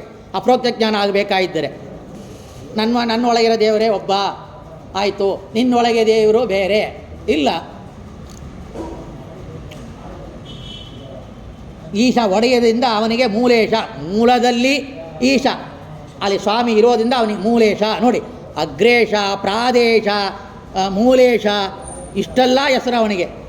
ಅಲ್ಲಿ ಹೇಳ್ತಾ ಇದ್ದಾರೆ, ಅಂಗುಷ್ಟ ಮಾತ್ರೇ ಪುರುಷೇ ಕರ್ಣಿಕಾಂಗ್ರಿ ಸ್ಥಿತೆ ಹರೋ ಪ್ರವಿಶಂತಿ ಸುಷುಪ್ತೌತೋ ಪ್ರಬುದ್ಧಂತೆ ತದಸ್ತದಾ ಸೋಯಂ ತ್ರಿರೂಪೋ ಭಗವಾನ್ ಹೃದಯಾಖ್ಯ ಪ್ರಕೀರ್ತಿತಃ. ಅಂದರೆ ಅಂಗುಷ್ಟ ಮಾತ್ರೇ ಪುರುಷ, ಹೃದಯ ಕಮಲದಲ್ಲಿ ಕರ್ಣೇಕಿಯ ತುದಿಯಲ್ಲಿ ಹೆಬ್ಬೆಟ್ಟಿನ ಗಾತ್ರ ದುಷ್ಟರು ಆಗಿರುವ ಅಗ್ರೇಶ ನಾಮಕನಾದ ಭಗವಂತನಲ್ಲಿ ಸಕಲ ಜೀವರು ಗಾಢ ನಿದ್ರ ಕಾಲದಲ್ಲಿ ಸುಷುಪ್ತಿ ಅವಸ್ಥೆಯಲ್ಲಿ ಕರ್ಣಿಕಾಂಗ್ರ ಸ್ಥಿತ ಹರವು, ಆ ಕರ್ಣಿಕೆಯ ತುದಿಯಲ್ಲಿರುವ ಹರವು ಹರಿ ಪ್ರವಿಶಂತಿ ಸುಷುಪ್ತೌತೋ. ಹಾಗಂದರೆ ಆ ಭಗವಂತ ಏನು ಮಾಡ್ತಾನಂತೆ, ಜೀವನಲ್ಲಿ ಪ್ರವಿಷ್ಟನಾಗ್ತಾನ. ಯಾವಾಗ? ಸುಷುಪ್ತವು. ಮುಂಚೆ ನೋಡಿ ಆಯಿತು ನಾವು ಮೊದಲನೇ ಶ್ಲೋಕದಲ್ಲಿ, ಮೊದಲನೇ ಮಂತ್ರದಲ್ಲೇ ನಾವು ನೋಡಾಯಿತು ಸುಷುಪ್ತಿ ಅವಸ್ಥೆಯನ್ನು ಕೊಡುವವನು ಯಾರೋ ಪ್ರಾಜ್ಞರೂಪ ಭಗವಂತ. ಅಂದರೆ ಪ್ರಾಜ್ಞೆ ಎಲ್ಲಿದ್ದಾನ? ಇವನಿಗೆ ಪ್ರಾಜ್ಞ ಅಂತ ಹೆಸರು. ಈ ಪ್ರಾಜ್ಞನಿಗೆ ಇಷ್ಟೆಲ್ಲ ಹೆಸರು. ಈ ಬಿಂಬರೂಪಿ ಭಗವಂತ ಏನು ಹೃತ್ಕಮಲದಲ್ಲಿ ಜಡಪ್ರಕೃತಿಯಲ್ಲಿರುವ ಭಗವಂತ, ನಮ್ಮ ರೂಪದಲ್ಲಿರುವ ಭಗವಂತ ಪ್ರಬುದ್ಧಂತೆ ತದಸ್ತದ ಸೋಯಂ ತಿರಿರೂಪೋ ಭಗವಾನ್ ಹೃದಯವಾಕ್ಯ ಪ್ರಕೀರ್ತಿತಃ ಅಂತ ಹೇಳ್ತಾ ಇದ್ದಾರೆ. ಈಗ ಆಶ್ರಯನ ಇರುವ ಮತ್ತು ಅವನಿಂದಲೇ ಎಚ್ಚರಿಕೆಯನ್ನು ಜೀವರಿಗೆ ಬರ್ತಾ ಇದೆ ಹಾಗಂತ ಅರ್ಥ. ಸುಷುಪ್ತಿ ಅವಸ್ಥೆಯಲ್ಲಿ ನಮ್ಮ ಜಡದೇಹದಲ್ಲಿರುವ ಭಗವಂತ ಏನು ಮಾಡ್ತಾನ, ನಮ್ಮ ಜೀವನನ್ನು, ಅವನ ಜೀವ ಅಂದರೆ ನನ್ನನ್ನು ಸುಷುಪ್ತಿ ಅವಸ್ಥೆಯಲ್ಲಿ ಗಾಢವಾಗಿ ಆಲಿಂಗನ ಮಾಡಿಕೊಂಡು ನಿದ್ರೆ ಅವಸ್ಥೆಗೆ ಕೊಡ್ತಾನ. ಮತ್ತು ಸುಷುಪ್ತಿ ಅಂದರೆ ಜಾಗೃತ ಅವಸ್ಥೆ ನೋಡಿದ್ವಿ. ಆ ಜಾಗೃತ ಅವಸ್ಥೆಯನ್ನು ಎಬ್ಬಿಸೋನು ಯಾರು? ಇವನೇ. ಯಾರೋ? ಈ ಅಗ್ರೇಶ ಮೂಲೇಶ ನಮ್ಮ ಹೃತ್ಕಮಲದಲ್ಲಿ ಕರ್ಣಿಕಾಬುಡದಲ್ಲಿರುವ ಆ ಭಗವಂತನಿಂದವೇ ನಮಗೆ ಎಚ್ಚರಿಕೆ. ಅಂದರೆ ನಾನು ಮಲ್ಕೊಂಡೆ, ಇಲ್ಲ, ಭಗವಂತ ಮಳಿಸಿದ. ಇವತ್ತು ಬೇಗ ಎದ್ದೆ, ಇಲ್ಲ, ಬೇಗ ಎಬ್ಬಿಸಿದ್ದು ಭಗವಂತ. ಅಯ್ಯಯ್ಯೋ ಟೈಮ್ ಆಯಿತು, ಒಳ್ಳೆ ನಿದ್ದೆ ಮಾಡಿಬಿಟ್ಟು ಬೇಪ 7:30 ಆಯಿತು, ಭಗವಂತ. ಏನೋ ಆಗಲಿ, ಇನ್ನೂ ಒಂದು ½ ನಿದ್ದೆ ಮಾಡೋಣ, ಮಲ್ಕೊಂಡು ಒಳ್ಳೆ ಗೊರೆ ಕೊಡೋದು ನಿದ್ದೆ ಬಂತು, ಅದು ಭಗವಂತ. ಅಂದರೆ ಸ್ವತಂತ್ರವಾಗಿ ಎಚ್ಚರಿಕೆ ಅವಸ್ಥೆ, ಜಾಗೃತ ಅವಸ್ಥೆ, ಸ್ವಪ್ನ ಅವಸ್ಥೆಗಳಿಗೂ ನಾವು ಕಾರಣ ಇಲ್ಲ, ಕಾರಣ ಇಲ್ಲ, ಕಾರಣ ಇಲ್ಲ. ಯಾರು ಕಾರಣ? ಈ ಭಗವಂತನ 3 ರೂಪಗಳೇ ಕಾರಣ. ಈ ಹೃತ್ಕಮಲದಲ್ಲಿರುವ ಭಗವಂತನಿಂದವೇ ನಾವು ಎಚ್ಚರಿಕೆ ಕೊಳ್ತಾ ಇದ್ದೀವಿ. ಅಗ್ರ ಅಂದರೆ ತುದಿ, ಈಶ ಒಡೆಯನಾಗಿದ್ದ ಅವನಿಗೆ ಅಗ್ರೇಶ. ಅಗ್ರ ಅಂದರೆ ತುದಿ ಭಾಗ, ಈಶ ಅಂದರೆ ಒಡೆಯ. ಅಗ್ರೇಶ ಅಂತ ಯಾಕೆ ಹೆಸರು? ಅಗ್ರಭಾಗದಲ್ಲಿ ಒಡೆಯನಾಗಿರುವಂಥ ಅವನ ಅಗ್ರೇಶ.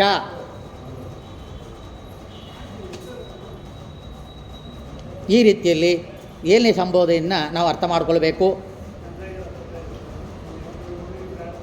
ಮತ್ತು ಇದನ್ನು ನೋಡಿದ್ರೆ ನಮಗೆ ಅರ್ಥವಾಗ್ಬಿಡುತ್ತೆ. ದೇಹಾಂಧರ್ಕತ ದೇಹಾಂಗುಟ್ಟ ಪರಿಮಿತ, ಜೀವಾಂಧರ್ಕತ ಜೀವಾಂಗುಟ್ಟ ಪರಿಮಿತ, ಸ್ವಹೃದಯ ಕಮಲ ಕರ್ಣಿಕಾ ಮೂಲ ಸ್ಥಿತ ಮೂರೇಶಾತ್ಮಕ. 7ನೇದು ಅಂದರೆ ದೇಹಾಂಧರ್ಕತ. ದೇಹ ಅನ್ನುವಾಗಲೇ ನಾವು ಯಾವ ದೇಹವನ್ನು ತಗೊಳ್ಬೇಕು? ಜಡವಾದ ದೇಹವನ್ನು ತಗೊಳ್ಬೇಕು. ದೇಹಾಂಗುಷ್ಟ ಪರಿಮಿತ, ಹಾಗಂದರೆ ನಮ್ಮ ಸ್ಥೂಲ ಭಾಗದ ದೇಹದಲ್ಲಿ ಅಂಗುಷ್ಟ ಪರಿಮಿತ, ಜೀವಾಂಧರ್ಕದ ಜೀವಾಂಗುಷ್ಟ ಪರಿಮಿತ. ಅಂದರೆ ಇಲ್ಲಿ ಸ್ಥೂಲ ದೇಹ ನೋಡಿದ್ವಿ, ಅಲ್ಲಿ ಪರಮಾತ್ಮನನ್ನು ನೋಡಿದ್ವಿ ಹೃತ್ಕಮಲದಲ್ಲಿ. ಮತ್ತು ಸ್ವರೂಪಭೂತವಾದ ದೇಹ, ಸ್ವರೂಪಭೂತವಾದ ದೇಹ ಅಂತ ಹೇಳ್ತಾ ಇದ್ದೀವಿಲ್ಲ, ಅದು ಏನು ಎಲ್ಲರಿಗೂ ಗೊತ್ತಿರೋದೆ. ಈ ದೇಹ ನಾಶವನ್ನು ಹೊಂದತ್ತೆ. ಹುಟ್ಟಿದ ದಿನ ಪ್ರಾರಂಭ ಮಾಡಿಕೊಂಡು ಆ ಕ್ಷಣವನ್ನು ಪ್ರಾರಂಭ ಮಾಡಿಕೊಂಡು, ಅಥವಾ ತಾಯಿ ಹೊಟ್ಟ ಒಳಗೆಯಲ್ಲೇ ಸ್ರವ ಆಗ್ಬೋದು, ತಂದ ದೇಹದಲ್ಲಿಯೇ ಹೋಗ್ಬಿಡ್ಬೋದು. ದೇಹ ಬರದೆ ತಾಯಿ ದೇಹದಲ್ಲಿ ದೇಹ ಇಲ್ಲದೆ ಹೋಗ್ಬೋದು, ದೇಹ ಬಂದು ಹೋಗ್ಬೋದು. 100 ವರ್ಷ ಇರ್ಬೋದು, 120 ವರ್ಷ ಇರ್ಬೋದು. ಯಾವ ಕಾಲಕ್ಕೆ ಬೇಕಾದರೆ ದೇಹವನ್ನು ಬಿಡೋದು, ಮರಣವನ್ನು ಹೊಂದೋದು ಯಾವ ದೇಹ? ಈ ಸ್ವರೂಪ ಅದು ಜಡವಾದ ದೇಹ. ಈ ಜಡವಾದ ದೇಹ ಮರಣವನ್ನು ಹೊಂದತ್ತೆ. ಮತ್ತು ಇನ್ನೊಂದು ಜನ್ಮ ಯಾಗ ಬಂತು? ಮರಣವನ್ನು ಹೊಂದದೇ ಇರುವ ಒಂದು ದೇಹ ಇದೆ. ಅದೇ ಜೀವಾತ್ಮ ಜೀವಾತ್ಮ ಜೀವಾತ್ಮ ಅಂತ ನಾವು ಕರಿತಾ ಇದ್ದೀವಿ. ಹಾಗಂದರೆ ಆ ಜೀವಾತ್ಮನಲ್ಲಿ ಏನಿದೆ? ಇಲ್ಲಿ ಏನು ಯಾವ ರೀತಿಯಲ್ಲಿತ್ತೋ ಈ ಸ್ಥೂಲವಾದ ದೇಹಕ್ಕೆ ಸಂಬಂಧಪಟ್ಟ ನನ್ನ ಹೆಬ್ಬಟ್ಟು ಗಾತ್ರದಷ್ಟು ಏನು ಒಂದು ಹೃತ್ಕಮಲದಲ್ಲಿರುವ ಭಗವಂತ ಅಷ್ಟೇ ಅಳತ ಉಳ್ಳವನ ಇದ್ದಾನೋ, ಸ್ವರೂಪಭೂತ ದೇಹದಲ್ಲಿಯೂ ಕೂಡ ಆ ಸ್ವರೂಪಭೂತವಾದ ಕಣ್ಣಿಗೆ ಕಾಣದೇ ಇರುವ ಆ ಜೀವನಿಗೂ ಕೂಡ ಕೈ ಕಾಲು ಕಣ್ಣು ಎಲ್ಲ ಇದೆ. ಅಲ್ಲಿ ಕೂಡ ಫಿಂಗರ್ ಇದೆ, ಈ ಹೆಬ್ಬೆಟ್ಟು ಇದೆ. ಈ ಹೆಬ್ಬೆಟ್ಟು ಎಷ್ಟಿದೆಯೋ ಆ ಹೆಬ್ಬೆಟ್ಟು ಅಳತ ಇರುವ ಅಲ್ಲಿ ಒಂದು ನಾಶ ಹೊಂದದೇ ಇರುವ ಹೃತ್ಕಮಲ ಇದೆ. ಆ ಹೃತ್ಕಮಲದಲ್ಲಿರುವ ಭಗವಂತನ ರೂಪ ಯಾವುದು? ಆ ಜೀವಾತ್ಮ ಯಾವ ರೂಪದಲ್ಲಿ ಇರ್ತಾನೋ ಆ ರೂಪದಲ್ಲಿ ಭಗವಂತ ಇದ್ದಾನ. ಇದೇ ಬಿಂಬರೂಪಿ ಅಂತ ಹೇಳೋದು. ಸ್ವರೂಪಭೂತವಾದ ದೇಹದಲ್ಲಿರುವವನೇ ಬಿಂಬರೂಪಿ. ಸ್ಥೂಲ ದೇಹದಲ್ಲಿ ಹೃತ್ಕಮಲದಲ್ಲಿ ಇರುವವನು ಬೇರೆ, ಅದು ನನ್ನ ಥರ ಇರ್ತಾನ. ಆ ಸ್ವರೂಪಭೂತವಾದ ದೇಹಕ್ಕೂ ಈ ನಮ್ಮ ದೇಹಕ್ಕೂ ಯಾವ ಸಂಬಂಧ ಇದೆ ಅಂತ ಹೇಳಿದರೆ, ಅದು ಮನುಷ್ಯಾಕಾರದಲ್ಲಿದ್ದರೆ ಮನುಷ್ಯಾಕಾರ, ಹಂದಿಯ ಆಕಾರದಲ್ಲಿದ್ದರೆ ಹಂದಿಯ ಆಕಾರ, ಕತ್ತೆಯ ಆಕಾರದಲ್ಲಿ ಇದ್ದರೆ ಕತ್ತೆಯ ಆಕಾರ, ಸೊಳ್ಳೆಯ ಆಕಾರದಲ್ಲಿದ್ದರೆ ಸೊಳ್ಳೆಯ ಆಕಾರ.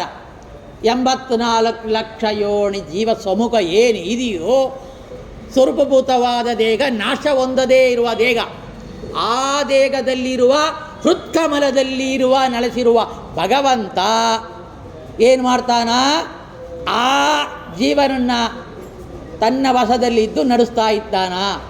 ಇದು ಯಾವಾಗ ನಮಗೆ ಸ್ವರೂಪಭೂತವಾದ ದೇಹದ ಕ್ರಿಯೆ ಎಲ್ಲಿ ಆಗತ್ತೆ?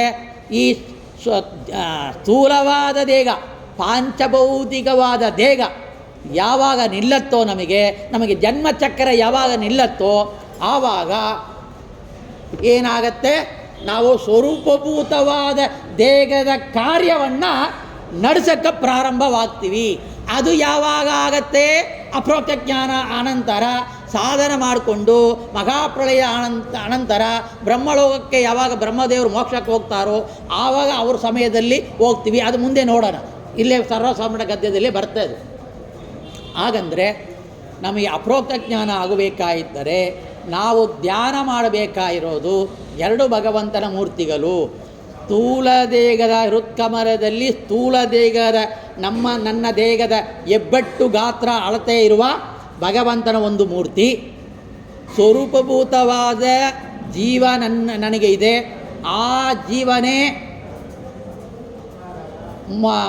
ಮೋಕ್ಷಕ್ಕೆ ಕಾರಣವಾಗಿರೋ ಬಿಂಬರೂಪಿ ಅಂತ ನಾವು ಕರಿಯ ಸ್ವಾಮಿ ಅಲ್ಲಿ ಇದ್ದಾನ. ಅವ ಎಷ್ಟೋ ಆಕಾರ, ಜೀವನೇ ಅತ್ಯಂತ ಸೂಕ್ಷ್ಮ. ಆ ಸೂಕ್ಷ್ಮದಲ್ಲಿ ಹೆಬ್ಬೆಟ್ಟು ಇನ್ನೂ ಸೂಕ್ಷ್ಮ. ಆ ಸೂಕ್ಷ್ಮದಲ್ಲಿ ಸೂಕ್ಷ್ಮವಾಗಿ ಅದೇ ಅದು ಪರಮಾಣು ಭಗವಂತ. ಅದ್ಭುತ ಶಕ್ತಿ ಇದು. ಆ ಪರಮಾಣುವನ್ನು ಯಾವಾಗ ನೋಡ್ತೀವಿ ಕಂತ ಇದು ಅಪ್ರೋಕ್ತ ಜ್ಞಾನಿ ಅಂತ ಕರೀತಾರೆ ಅಷ್ಟೇ.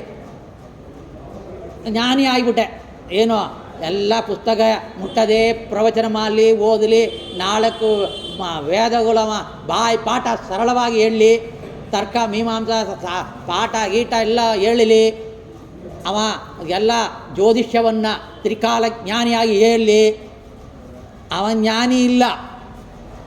ಆ ಪಾಠಕ್ಕೆ ಜ್ಞಾನಿ. Maths teacher, science teacher, scientist ಯಾಕೆ ಹೇಳ್ತೀವಿ?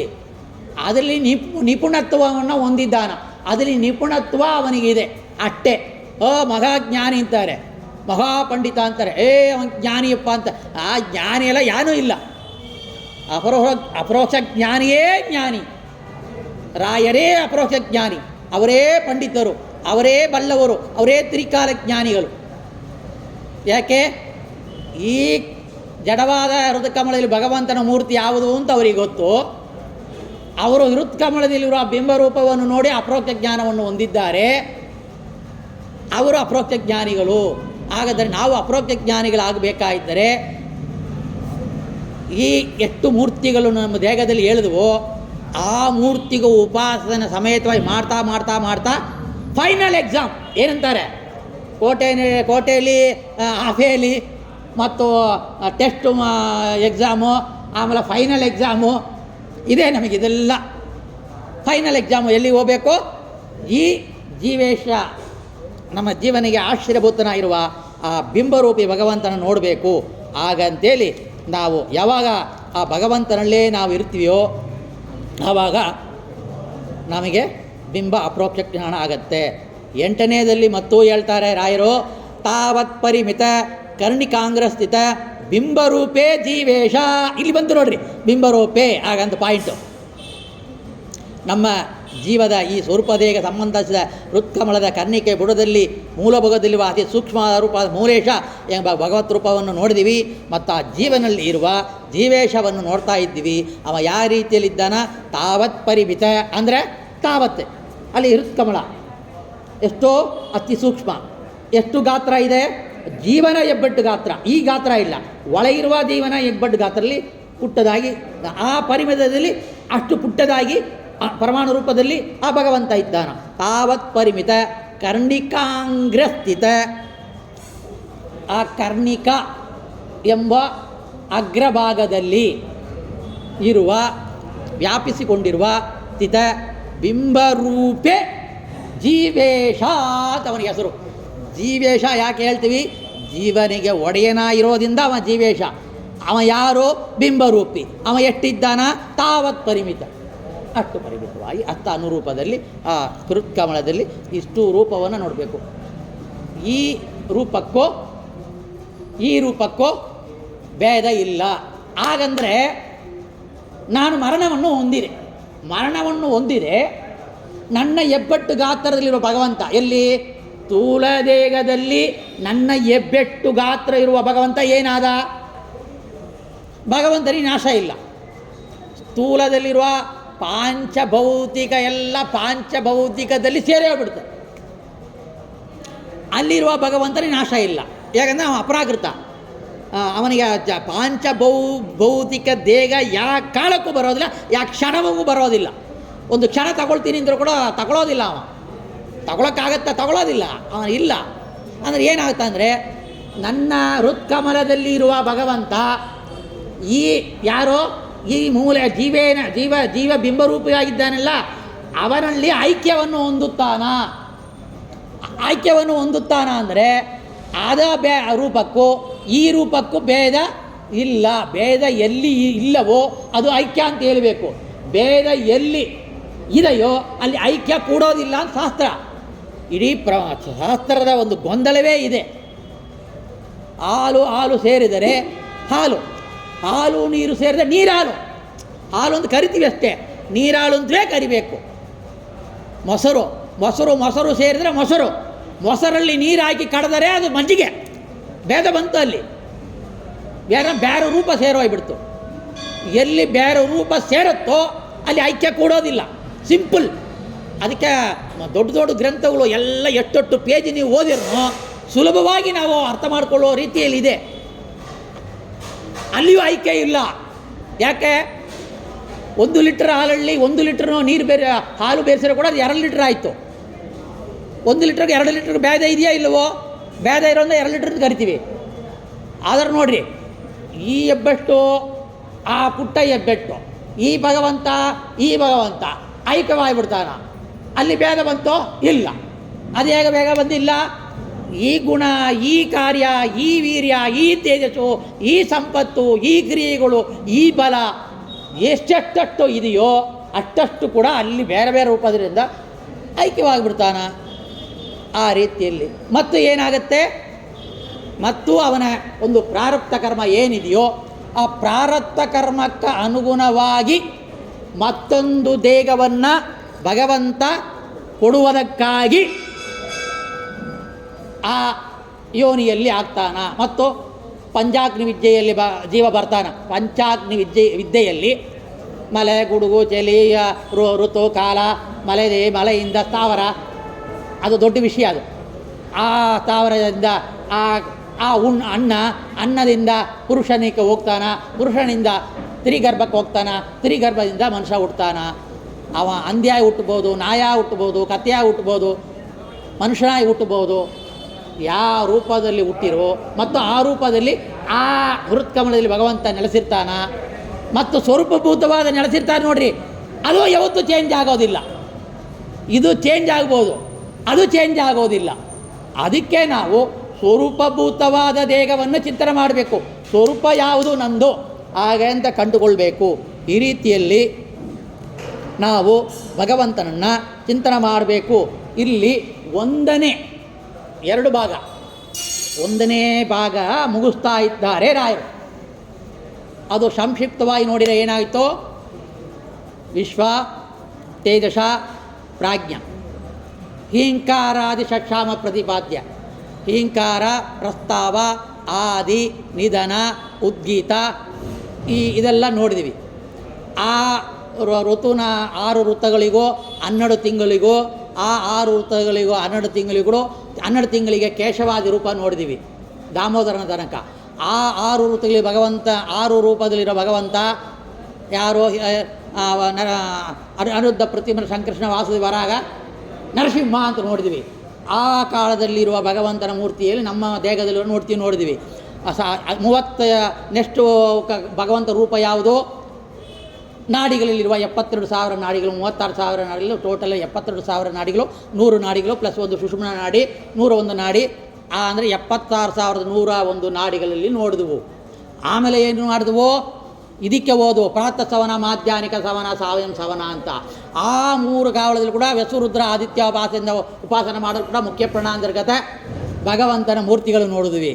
ಆ ಭಗವಂತನ ಮೂರ್ತಿಗಳ ಅನಂತರ ಏನು ಬಂದವು? ನಾವು ಇದಕ್ಕೆ ಬಂದು ಇಲ್ಲಿ ಬರ್ತಾ ಇದ್ದೀವಿ. ಏನೋ ನಮ್ಮ ದೇಹದಲ್ಲಿರುವ ನಮ್ಮ ಅಂಗುಷ್ಟ ಇರುವ ಭಗವಂತನ ಒಂದು ರೂಪ, ಅದು ದೇಹ ಅಂಗುಷ್ಟ ಪರಿಮಿತ, ಜೀವ ಅಂಗುಷ್ಟ ಪರಿಮಿತ. ಇನ್ನೊಂದು ನೋಡಿದ್ವಿ, ಅಲ್ಲಿ ಬಿಂಬರೂಪ ಆಯಿತು, ಮುಗೀತಾ?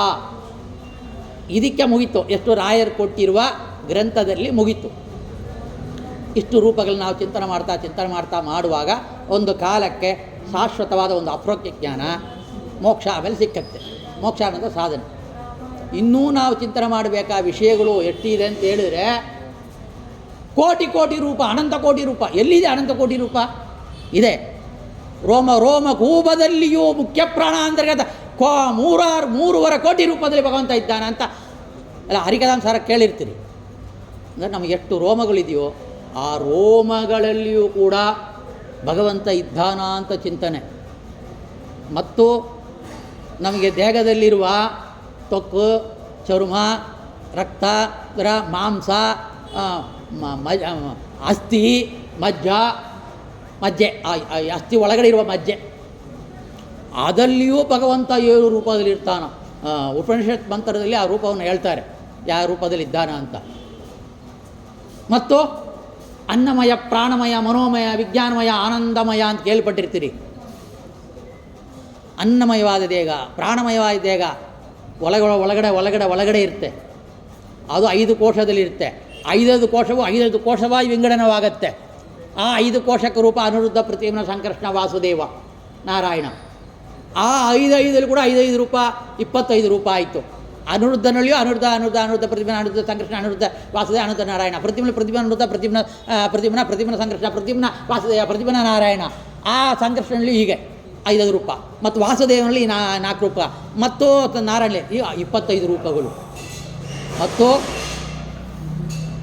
ಹೊಟ್ಟೆಯಲ್ಲಿ ಊಟ ಮಾಡ್ತೀವಿ. ಅಹಂ ವೈಶ್ವಾನರೋ ಭೂತ್ವ ಪ್ರಾಣಿನಾಂ ದೇಹಮಾಶ್ರಿತಃ ಪ್ರಾಣ ಅಪಾನ ಸಮಾಯುಕ್ತಃ ಪಚಾಮಿ ಅನ್ನಂ ಚತುರ್ವಿಧಂ. ಏನರ್ಥ? ಪ್ರಾಣ ಅಪಾನವನ್ನು ಕೂಡಿಕೊಂಡು ವೈಶ್ವಾನರ ಎಂಬ ರೂಪದಲ್ಲಿ ಇದ್ಕೊಂಡು ಸಕಲ ಜಗತ್ತು ಪ್ರಾಣಿಗಳು ಏನೇನೇನೇನೇನು ಊಟ ಮಾಡ್ತಾರೋ, ಅನ್ನವನ್ನು ಗುಂಜುತ್ತಾರೋ, ಭೋಗವನ್ನು ಮಾಡ್ತಾರೋ, ಅದು ನಾನೇ ತಿಂತೀನಿ ಅಂದರೆ ಹಸುವಾದರೆ ಕಲ್ಲು ಮಣ್ಣು ತಿಂದುಬಿಡ್ತೀನಿ, ಜೀರ್ಣ ಮಾಡ್ಕೊತೀನಿ. ಹಸುವಾದರೆ ನೆರಳಿ ಇರ್ತೀವಿ ತಪ್ಪ, ಚಿಕ್ಕದ್ದೆಲ್ಲ ಕಲ್ಲು ಮಣ್ಣು ಈ ಕಬ್ಬನ ಎಲ್ಲ ತಿಂತೀವೇ ನಾವು. ಯಾಕೆ? ನಮಗೆ ಜೀರ್ಣ ಮಾಡಿಕೊಳ್ಳುವ ಶಕ್ತಿ ಇಲ್ಲ. ಸರಿ, ಅವನು ಜೀರ್ಣ ಮಾಡಿಕೊಳ್ತಾನ, ಅದನ್ನು ತಿನ್ನೋಣ ಅಂತಂದರೆ ಇಲ್ಲ, ನೀನು ಏನು ತಿನ್ನಬೇಕೋ ಅದನ್ನು ತಿಂದಿಲ್ಲ, ಜೀರ್ಣ ಮಾಡೋದಿಲ್ಲ ಅಂತಾನೆ ಭಗವಂತ. ಆ ರೀತಿಯಲ್ಲಿ ವೈಶ್ವಾನರ ಎಂಬ ಮುಖ್ಯ ರೂಪ ಅದು. ಹೊಟ್ಟ ಒಳಗೆ ಇರುವ ಭಗವಂತನ ವೈಶ್ವಾನರ ರೂಪ, ಅದು ದೊಡ್ಡ ವಿಷಯ ಅದು. ಅದಕ್ಕೆ ಅವನಿಗೆ ವಿಶ್ವ ಅಂತ ಹೆಸರು. ನ ರ ಅವನಿಗೆ ನಾಶ ಇರೋದಿಂದವೇ ಅವ ವಿಶ್ವವ್ಯಾಪ್ತನಾಗಿದ್ದಾನ, ನಾಶರಹಿತವಾಗಿದ್ದಾನ. ಅವ ಎಷ್ಟಿದ್ದಾನ? ನಮ್ಮ ಅಂಗುಷ್ಟದಲ್ಲಿ ಇರುವಷ್ಟು ಬೆಳಕಲ್ಲಿ ಅಗ್ನಿ ಉರಿತಾ ಇರ್ತಾರೆ. ಅದು ಆ್ಯಸಿಡ್ ಅಂತೇಳಿ ಹೇಳ್ಬಿಡ್ತಾರೆ ಸೈಂಟಿಸ್ಟು. ಆ ಭಗವಂತನ ಮೂರ್ತಿಯಲ್ಲಿ ನಾವು ಒಪ್ಪೋದಿಲ್ಲ ಸೈಂಟಿಸ್ಟು. ಅವ್ರಿಗೇನು ಕಣ್ಣಿಗೆ ಕಾಣುತ್ತಾ? ಆ್ಯಸಿಡ್ ಅಂದ್ಬಿಡ್ತಾರೆ. ಆ ಆ್ಯಸಿಡೇ ಭಗವಂತ ನಾವು ಹೇಳೋದು. ನೋಡಿ, ಬೆಳಿಗ್ಗೆ ಊಟ ಮಾಡೋದು, ಮಧ್ಯಾಹ್ನ ಊಟ ಮಾಡೋದು, 9 ಗಂಟೆ ಆದರೆ ಹಸಿವು ಆಗುತ್ತೆ. ಏನೇ ಮಾಡಿದ್ದೀಂತ ಕೇಳಕ್ಕೆ ಒಳಗಡೆ ಹೋಗ್ತಾ ಇರ್ತಾರೆ, ಏನು ಮಾಡಿದ್ದು, ಏನು ರೆಡಿ ಆಯ್ತಾ ಅಂತ. ಯಾಕೆ? ಆ ವೈಶ್ವಾನರ ಪೂಜೆ ಆಗಬೇಕು. ಆ ರೀತಿಯಲ್ಲಿ ಒಂದು ವಿಶ್ವಾನ ರೂಪ. ಮತ್ತು ನಮ್ಮ ಶಿರಸ್ಸಿಂದ ಹಿಡ್ಕೊಂಡು ಪಾದ ತನಕ 5 ವಿಭಾಗವನ್ನು ಮಾಡ್ತಾರೆ. ಅಲ್ಲಿ ಅನಿರುದ್ಧ, ಪ್ರತಿಮ, ಸಂಘರ್ಷಣ, ವಾಸುದೇವ, ನಾರಾಯಣ. ಅದು ಮಾತ್ರ ಇಲ್ಲ, ನಮ್ಮ ಕಿವಿಯಲ್ಲಿರುವ ರೂಪ, ಮೂಗಲ್ಲಿರುವ ರೂಪ, ನಾಲಿಗೆಯಲ್ಲಿ ನರಸಿಂಹ ರೂಪ, ಅಲ್ಲಿನಲ್ಲಿ ಹಂಸರೂಪ, ಎಷ್ಟೆಷ್ಟು ಹೋಗ್ತಾನೇ ಇದೆ, ನಾನು ಹೇಳೋಕ್ಕೆ ಸಾಧ್ಯವೇ ಇಲ್ಲ. ಇದನ್ನು ತಿಳಿದವನು ಪಂಡಿತ, ಇದನ್ನು ನೋಡಿದವರು ಅಪರೋಕ್ಷ ಜ್ಞಾನಿಗಳು. ಅವರು ನೋಡಬೇಕಾದ್ರೆ ತಮ್ಮ ಅಲ್ಲಿನಿರುವ ಹಂಸರೂಪ ಭಗವಂತನ ಹೊರಡೆ ಬಂದು ನೋಡ್ಬೋದು. ನಾವೇನು ತಿಳ್ಕೊಂತೀವಿ, ಹೃತ್ಕಮಲದಲ್ಲಿ ಭಗವಂತನ ನೋಡ್ಬಿಡ್ತೀವಿ ಅಂತ. ಆ ಹೃತ್ಕಮಲದಲ್ಲಿ ಭಗವಂತನಿಗೂ ಬೇರೆ ರೂಪಕ್ಕೆ ಚಿಂತನೆ ಮಾಡಿಕೊಂಡ್ರೆ ಆ ಇನ್ನೊಂದು ರೂಪ ಬಂದುಬಿಡ್ತಾನ. ಆ ರೂಪ ಇಲ್ಲಿದ್ದಾನ. ಅಂದರೆ ನಮ್ಮ ರೋಮದಲ್ಲಿ ಸರ್ವವ್ಯಾಪ್ತ. ನಮಗೆ ರೋಮ ಕೆಳಗೆ ಬಿದ್ದರೆ ಕೂದಲು ಇಲ್ಲಾದರೆ ಅಸಹ್ಯ ಕಾಣಿಸ್ತಾ ಅಂತ, ಕೂದಲು ಕೆಳಗೆ ಬಿದ್ದರೆ ಅಯ್ಯಯ್ಯೋ ಅಂತ ಅಂತೀವಿ. ಆದರೂ ಅಲ್ಲಿ ಭಗವಂತ ಇದ್ದಾನ. 3.5 ಕೋಟಿ ರೂಪ. 3.5 ಕೋಟಿ ರೂಪ ಅಂದರೆ ಸುಮ್ಮನಿನ ಅಷ್ಟು ಮಾತ್ರ ಇಲ್ಲ, ಇನ್ನೂ ಇದ್ದಾನ. ಎಲ್ಲೆಲ್ಲಿದ್ದಾನ? ನಾವು ಉಪನಿಷತ್ತು, ಶಾಸ್ತ್ರ, ವೇದಮಂತ್ರಗಳು ಅದನ್ನು ಹುಡುಕಾಡಿ ಜ್ಞಾನಿಗಳನ್ನ ಕೇಳಿ, ಇಂಥ ರಾಯರ್ತಾರೆ ಹಠ ಮಾಡಿ ಕೇಳಬೇಕು. ಹಠ ಮಾಡಿ ಪ್ರದಕ್ಷಿಣೆ ನಮಸ್ಕಾರ ಮಾಡಿ, ಕಾರ್ ಬೇಕು, ಬಂಗ್ಲಾ ಬೇಕು, ಸೈಟ್ ಬೇಕು, ಏನು ಪ್ರಯೋಜನ? ಹಠ ಒಂದು ಈಗ ಮಾಡಬೇಕು. ರಾತ್ರಿ ಎಬ್ಬಿಸಿ ಪಾಠ ಮಾಡ್ತಾರೆ ಬೇಕಾದ್ರೆ ರಾಯರು. ನಂಗೆ ಅನುಭವ ಆಗಿದೆ. ಅವ್ರ ಸ್ಥಳದಲ್ಲಿ ಸುಮ್ಮನೆ ಸುಳ್ಳು ಹೇಳೋದಿಲ್ಲ. ಅವ್ರ ಸ್ಥಾನ ಈ ವೇದವ್ಯಾಸ ಪೀಠದಲ್ಲಿ ಕೂತ್ಕೊಂಡು ನಾನು ರಹಸ್ಯವಾದ ವಿಷಯಗಳು ಎಷ್ಟೆಷ್ಟು ಇದೆ ಅಂದರೆ ಅವ್ರು ಪಾಠ ಮಾಡಿದ್ದಾರೆ. ಅದು ಹೇಳಿದ್ರೆ ಒಪ್ಕೊಳ್ಳೋದ್ರ ಪಂಡಿತರು. ಇಲ್ಲಿ ಗ್ರಂಥದಲ್ಲಿ ಇಲ್ಲ ಇರೋ ವಿಷಯವನ್ನು ಪಾಠ ಮಾಡ್ತಾರೆ ತಮ್ಮ ಶಿಷ್ಯರಲ್ಲಿ. ಅಂಥ ಅನುಭವವನ್ನು ಪಡಿಬೇಕು ರಾಯರ ಹತ್ರ ಹೋಗಿ. ಎಷ್ಟು ಸಂಶಯ ಇದೆ, ಮುಟ್ಟಿ ಸೃಷ್ಟಿ, ಸಮಸ್ಯೆ ಸೃಷ್ಟಿ, ಇಡೀ ಚರ್ಚೆ. ಈ ಮಠಕ್ಕೆ ಆ ಮಠಕ್ಕೂ ಚರ್ಚೆ, ಈ ಪಂಡಿತರಿಗೆ ಆ ಪಂಡಿತರಿಗೂ ಚರ್ಚೆ ಬೇಕಾಗಿಲ್ಲ. ಅಪರೋಕ್ಷ ಜ್ಞಾನಿಗೆ ಗೊತ್ತುಬಿಡ್ತು ಏದೋ ನಿಜ ಅಂತ. ಯಾಕೆ ಅದನ್ನು ನೋಡ್ಕೊಂಡು ಬಂದಿದ್ದಾರೆ. ಚರ್ಚೆ ಆಗಲಿ, ಒಂದು ಶಾಸ್ತ್ರ ವಿಮರ್ಶೆ ಆಗಲಿ, ಚರ್ಚೆ ಅಷ್ಟೇ. ಆದರೆ ಅವ್ರಿಗೆ ಗೊತ್ತು. ನಿಜ ಹೇಳಿ ಸ್ವಾಮಿ ಅಂತಂದ್ಬಿಟ್ರೆ ಹೇಳ್ತಾರೆ. ಅರ್ಥ ಮಾಡ್ಕೊಳ್ಳೋದು ಕಷ್ಟ. ವೆಂಕಣ್ಣನ ಉದ್ಧಾರ ಮಾಡಿದವರು ರಾಯರು. ಪ್ರವಚನ ಮಾಡ್ತಾ ಇದ್ದೇನೆ, ರಾಯರು ಪ್ರವಚನ ಮಾಡಿ ಸಿಗ್ತಾನೆ. ಬಿಟ್ಲು ಓದಿಲ್ಲ, ಅದಕ್ಕೆ ತಪ್ಪ ಹೇಳ್ತಾ ಇರ್ಬೋದು ನಾನು. ಅದು ತೊದಲು ನುಡಿ, ಅದನ್ನು ಸ್ವೀಕಾರ ಮಾಡ್ತಾರೆ ರಾಯರು. ಯಾಕೆ? ರಾಯರಿದ್ದಾರೆ ಅನ್ನೋದು ಇದಕ್ಕೆ. ಎದಕ್ಕಿದ್ದಾರೆ? ಇಂಥ ಗ್ರಂಥವನ್ನು ಕೊಡೋಕ್ಕೆ. ಊಟ ಉಪಚಾರಕ್ಕಿಲ್ಲ, ಬಂಗ್ಲಾ ಕೊಡೋಕ್ಕಿಲ್ಲ, ಹೆಂಡತಿ ಮಕ್ಕಳು ಅದೆಲ್ಲ ಶಾಶ್ವತ ಇಲ್ಲ, ಬಂಗ್ಲಾ ಕಾರು ಶಾಶ್ವತ ಇಲ್ಲ. ಆದರೆ ಈ ದೇಹವೂ ಶಾಶ್ವತ ಇಲ್ಲ. ದೇಹದಲ್ಲಿರುವ ಭಗವಂತ ಶಾಶ್ವತ. ಹಾಗಂತೇಳಿ ನಾವು ಚಿಂತನೆ ಮಾಡಿದರೆ ಇಂಥ ಒಂದು ಪ್ರವಚನವನ್ನು ನೀವು ಮಾಡ್ಬೋದು. ಒಂದು ಪಂಡಿತನ ಕೂಡಿಸಿಟ್ಟು ಎಷ್ಟು ಭಗವಂತರ ರೂಪಗಳಿದೆ ಅಂದರೆ, ಒಬ್ಬರು 10 ಹೇಳ್ತಾರೆ, ಒಬ್ಬರು 20 ರೂಪಗಳು ಹೇಳ್ತಾರೆ, ಒಬ್ಬರು 50 ರೂಪಗಳು ಹೇಳ್ತಾರೆ, ಒಬ್ಬರು 100 ರೂಪಗಳು ಹೇಳ್ತಾರೆ. ಕೋಟಿ ರೂಪವನ್ನು ಹೇಳೋರು ನಮ್ಮ ರಾಯರು. ವಿಷ್ಣು ಸಹಸ್ರನಾಮಕ್ಕೆ 10 ಅರ್ಥ ಅಂದರೆ 100 ಅರ್ಥ ಅಂತ ಹೇಳೋರು, 1000 ಅರ್ಥ. ಆಚಾರ್ಯರು ಮಠ ಸುಮತಿಯಲ್ಲಿ ಬರ್ತಾ ಇದೆ. ಆಚಾರ್ಯರು ಒಂದೊಂದೊಂದು ಇದಕ್ಕೂ 100 ಅರ್ಥ ಹೇಳ್ತಾರೆ. ಅವನಿಗೆ ಅರ್ಥ ಮಾಡ್ಕೊಳ್ಳೋಕ್ಕೆ ಆಗಲ್ಲ, ಬರೆದಿಟ್ಟುಕೊಳ್ಳೋಕ್ಕೆ ಆಗೋದಿಲ್ಲ. ಅಷ್ಟು ಒಂದು ಶಬ್ದ, ಒಂದು ಶಬ್ದಕ್ಕೆ, ಒಂದು ವಾಕ್ಯಕ್ಕೆ ಸ್ವರವ್ಯಂಜನಾಕ್ಷರ, ಅದಕ್ಕೆ ಪ್ರತಿಮಾತ್ಮ ರೂಪಗಳಿದೆ. ನಮ್ಮ ನಾಳಿಗಳಿಂದ ಹೊರಡುವ ರೂಪ ಒಂದು, ಆ ಒಂದೊಂದು ಅಕ್ಷರಕ್ಕೂ ಭಗವಂತನ ಮೂರ್ತಿಗಳಿದೆ. ಅದು ಒಟ್ಟೊಳಗೆ ಹೃತ್ಕಮಲದಲ್ಲಿಯೂ ಇರೋ ಭಗವಂತನಿಗೂ ಐಕ್ಯ ಚಿಂತನೆ ಮಾಡಬೇಕು. ಇಷ್ಟೆಲ್ಲ ನಾವು ಭಗವಂತನ ತಿಳಿದರೆ, ಜ್ಞಾನಿಗಳಲ್ಲಿ ಪಾಠ ಕೇಳಿದರೆ, ಪ್ರವಚನ ಕೇಳಿದರೆ, ಇಷ್ಟು ಮೂರ್ತಿಯನ್ನು ನಾವು ಚಿಂತನೆ ಮಾಡ್ತಾ ನೋಡ್ರಿ, ಒಂದು ಕರ್ಮಕ್ಕೆ ಮಾಡುವಾಗಲೇ ಒಂದು ರೂಪ ಬಂತು. ಇನ್ನೊಂದು ಕರ್ಮ, ನೋಡೋದು ಒಂದು ಕರ್ಮ, ತಿನ್ನೋದು ಒಂದು ಕರ್ಮ, ಮೂಸೋದು ಒಂದು ಕರ್ಮ, ಕೇಳೋದು ಒಂದು ಕರ್ಮ, ಜೀರ್ಣ ಮಾಡೋದು ಒಂದು ಕರ್ಮ. ಒಂದೊಂದು ಕರ್ಮಕ್ಕೂ ಒಂದೊಂದು ರೂಪ ಭಗವಂತ ನ್ಯಾಮಕ. ಇದು ಒಂದು ರೂಪ ಆಯ್ತಲ್ಲ. ಎಷ್ಟು ಮಹತ್ವವಾದ ವಿಷಯ ಅಂತ ಹೇಳಿದರೆ, ಇದು ಎಷ್ಟು ಬೇಕೋ ಅಷ್ಟು ರಾಯರು ಕೊಟ್ಟಿದ್ದಾರೆ. ಇದನ್ನು ಬಿಟ್ಟು ಏನಿದೆಯೋ ಅಷ್ಟು ರೂಪಗಳನ್ನು ನಮ್ಮ ದೇಹದಲ್ಲಿ ಪ್ರತಿನಿತ್ಯ ಅಟ್ಟಿಸಿವಾಗ ನೀವು ಕೇಳಿದೆಲ್ಲ, ಅಷ್ಟು ಮನಸ್ಸಲ್ಲಿ ನಿಮಗೆ ಬಂತಲ್ಲ ಆ ರೂಪ, ಶಬ್ದ, ಅಷ್ಟು ರೂಪ ನಮ್ಮಲ್ಲಿ ಇದೆ ಅಂತ ಒಂದು ಕ್ಷಣ ಚಿಂತನೆ ಮಾಡಿದರೆ ಸಾಕು. ಎಷ್ಟು ಪಾಪಗಳು ನಾಶವಾಗತ್ತೆ ಅಂದರೆ ಅನಂತ ಅನಂತ ಅನಂತ ಕೋಟಿ ಕೋಟಿ ಪಾಪಗಳು ಈ ಕ್ಷಣದಲ್ಲಿ ನಿಮ್ಮದು ಪಾಪವಾಗಲಿ ನನ್ನ ಪಾಪವೇ ಆಗಲಿ ಚಿಂತನೆ ಮಾಡಿದ್ವಲ್ಲ ಖಂಡಿತ ಹೋಯ್ತು. ಆ ರೀತಿಯಲ್ಲಿ ಚಿಂತನೆ ಮಾಡ್ತೀವಿ. ಮತ್ತು ಇಲ್ಲಿಗೆ ಪ್ರಥಮ ಸಂಬೋಧನೆ ಇಷ್ಟು ರೂಪವನ್ನು ನೋಡಿ ಹೇಳಿದ್ವಿ. ಎರಡನೇ ಭಾಗದಲ್ಲಿ ನಾಳೆ ನೋಡೋಣ. ಎಷ್ಟು ವಿಷಯ ಅಂದರೆ 2 ಭಾಗ ಹೇಳ್ತಾರೆ. ನಾವು 2 ಕರ್ಮ ಮಾಡ್ತೀವಿ, ಒಂದು ಪಾಪದ ಕರ್ಮ, ಒಂದು ಪುಣ್ಯಕರ್ಮ. ಎಲ್ಲಿಂದ ಮಾಡ್ತೀವಿ? ಕರ್ಮೇಂದ್ರ ಜ್ಞಾನೇಂದ್ರದಿಂದ. ಎದು ಪಾಪಕರ್ಮ? ಇವಾಗ ಪ್ರವಚನ ಕೇಳ್ತಾ ಇದ್ದೀರಿ, ನನ್ನ ನೋಡ್ತಾ ಇದ್ದೀರಿ, ರಾಯರ್ ನೋಡ್ತಾ ಇದ್ದೀರಿ, ರಾಯರ್ ಭಕ್ತರನ್ನು ನೋಡ್ತಾ ಇದ್ದೀರಿ, ಇದು ಪುಣ್ಯಕರ್ಮ. ಇನ್ನೊಂದು ವ್ಯಕ್ತಿಗಳು ಏನು ಮಾಡ್ತಾರೆ, ಅಲ್ಲಿ ಸಾರಾಯ ಎಲ್ಲಿ ಮಾರ್ತಾರೋ ಅಲ್ಲಿಗೆ ಹೋಗ್ತಾರೆ, ಬೇರೆ ಎಲ್ಲಿಯೋ ಏನು ಸಿಕ್ಕತ್ತೋ ಅಲ್ಲಿ ಹೋಗಿ ನೋಡ್ಕೊತಾ ಇರ್ತಾರೆ, ಏನು ನೋಡಬಾರ್ದೋ ಅದನ್ನು ನೋಡ್ತಾ ಇರ್ತಾರೆ. ಕೆಲವರು ಇನ್ನು ಕೋಟಿ ಕೋಟಿ ಜನಗಳು ಟಿ ವಿ ಸೀರಿಯಲ್ ನೋಡ್ತಾ ಇರ್ತಾರೆ. ಹಾಗಂದರೆ ಅದು ಪಾಪಕರ್ಮ. ಭಗವಂತನ ವಿಷಯವನ್ನು ಬಿಟ್ಟು ಅದು ಏನೇ ನೋಡಿದ್ರೂ ಪಾಪಕರ್ಮ ಅಂತ ಹೇಳಿದೆ. ಭಗವಂತನ ಮಾತು ಬಿಟ್ಟು ಅದು ಏನೇ ರಾಜಕೀಯ ಮಾತಾಡಿದ್ರೂ ಲೌಕಿಕ ಮಾತಾಡಿದ್ರೂ ಬೇರೆ ಯಾರೋ ವ್ಯಕ್ತಿಯನ್ನು ತಗೊಳ್ಳೋದು ಮಾಡೋದು ಅದು ಅವರೀಗ ಇವರಾಗ ಮಾತಾಡ್ತಾ ಇರೋದು ಅದು ಪಾಪದ ಕರ್ಮ. ಅದು ಕಲಿಪ್ರವೇಶದಿಂದ ನಡೆದೋಗುತ್ತೆ. ಅದು ಮುಂದೆ ನಾವು ಹೇಳೋಣ. ಈ ರೀತಿಯಲ್ಲಿ ಕರ್ಮ.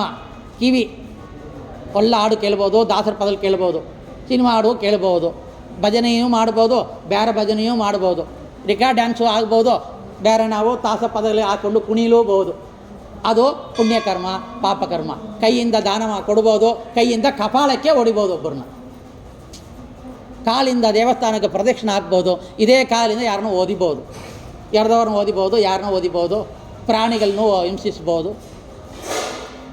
ಮತ್ತು ಏನೇನು ನಮ್ಮ ದೇಹದಲ್ಲಿ ಭಗವಂತ ಸೃಷ್ಟಿ ಮಾಡಿ ಕೊಟ್ಟಿದ್ದಾನೋ ಅದು ಅಷ್ಟರಲ್ಲಿಯೂ ಕೂಡ ಯಾರೂ ಕೂಡ ಬ್ರಹ್ಮದೇವರು ಮತ್ತು ವಾಯುದೇವರು ಬಿಟ್ಟು ಯಾರೂ ಕೂಡ ಪಾಪಕರ್ಮಗಳ ಕ್ಷಣ ಮಾತ್ರವೇ ಮಾಡದೇ ಇರುವ ವ್ಯಕ್ತಿ ಯಾರಿಲ್ಲ. ಅವರು ಅಪ್ರೋಕ್ಷ ಜ್ಞಾನಿಗಳೇ ಆಗಲಿ, ಅಪ್ರೋಕ್ಷ ಜ್ಞಾನ ಇಲ್ಲದೇ ಆಗಲಿ. ಹಾಗಂದರೆ 2 ಕರ್ಮ ಆಯಿತು. ಒಂದು ಪುಣ್ಯಕರ್ಮ, ಎರಡನೆಯದು ಪಾಪಕರ್ಮ.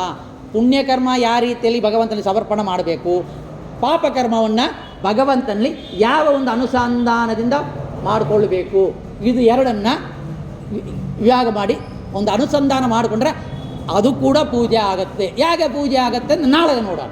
ಶ್ರೀಕೃಷ್ಣಾರ್ಪಣಮಸ್ತು.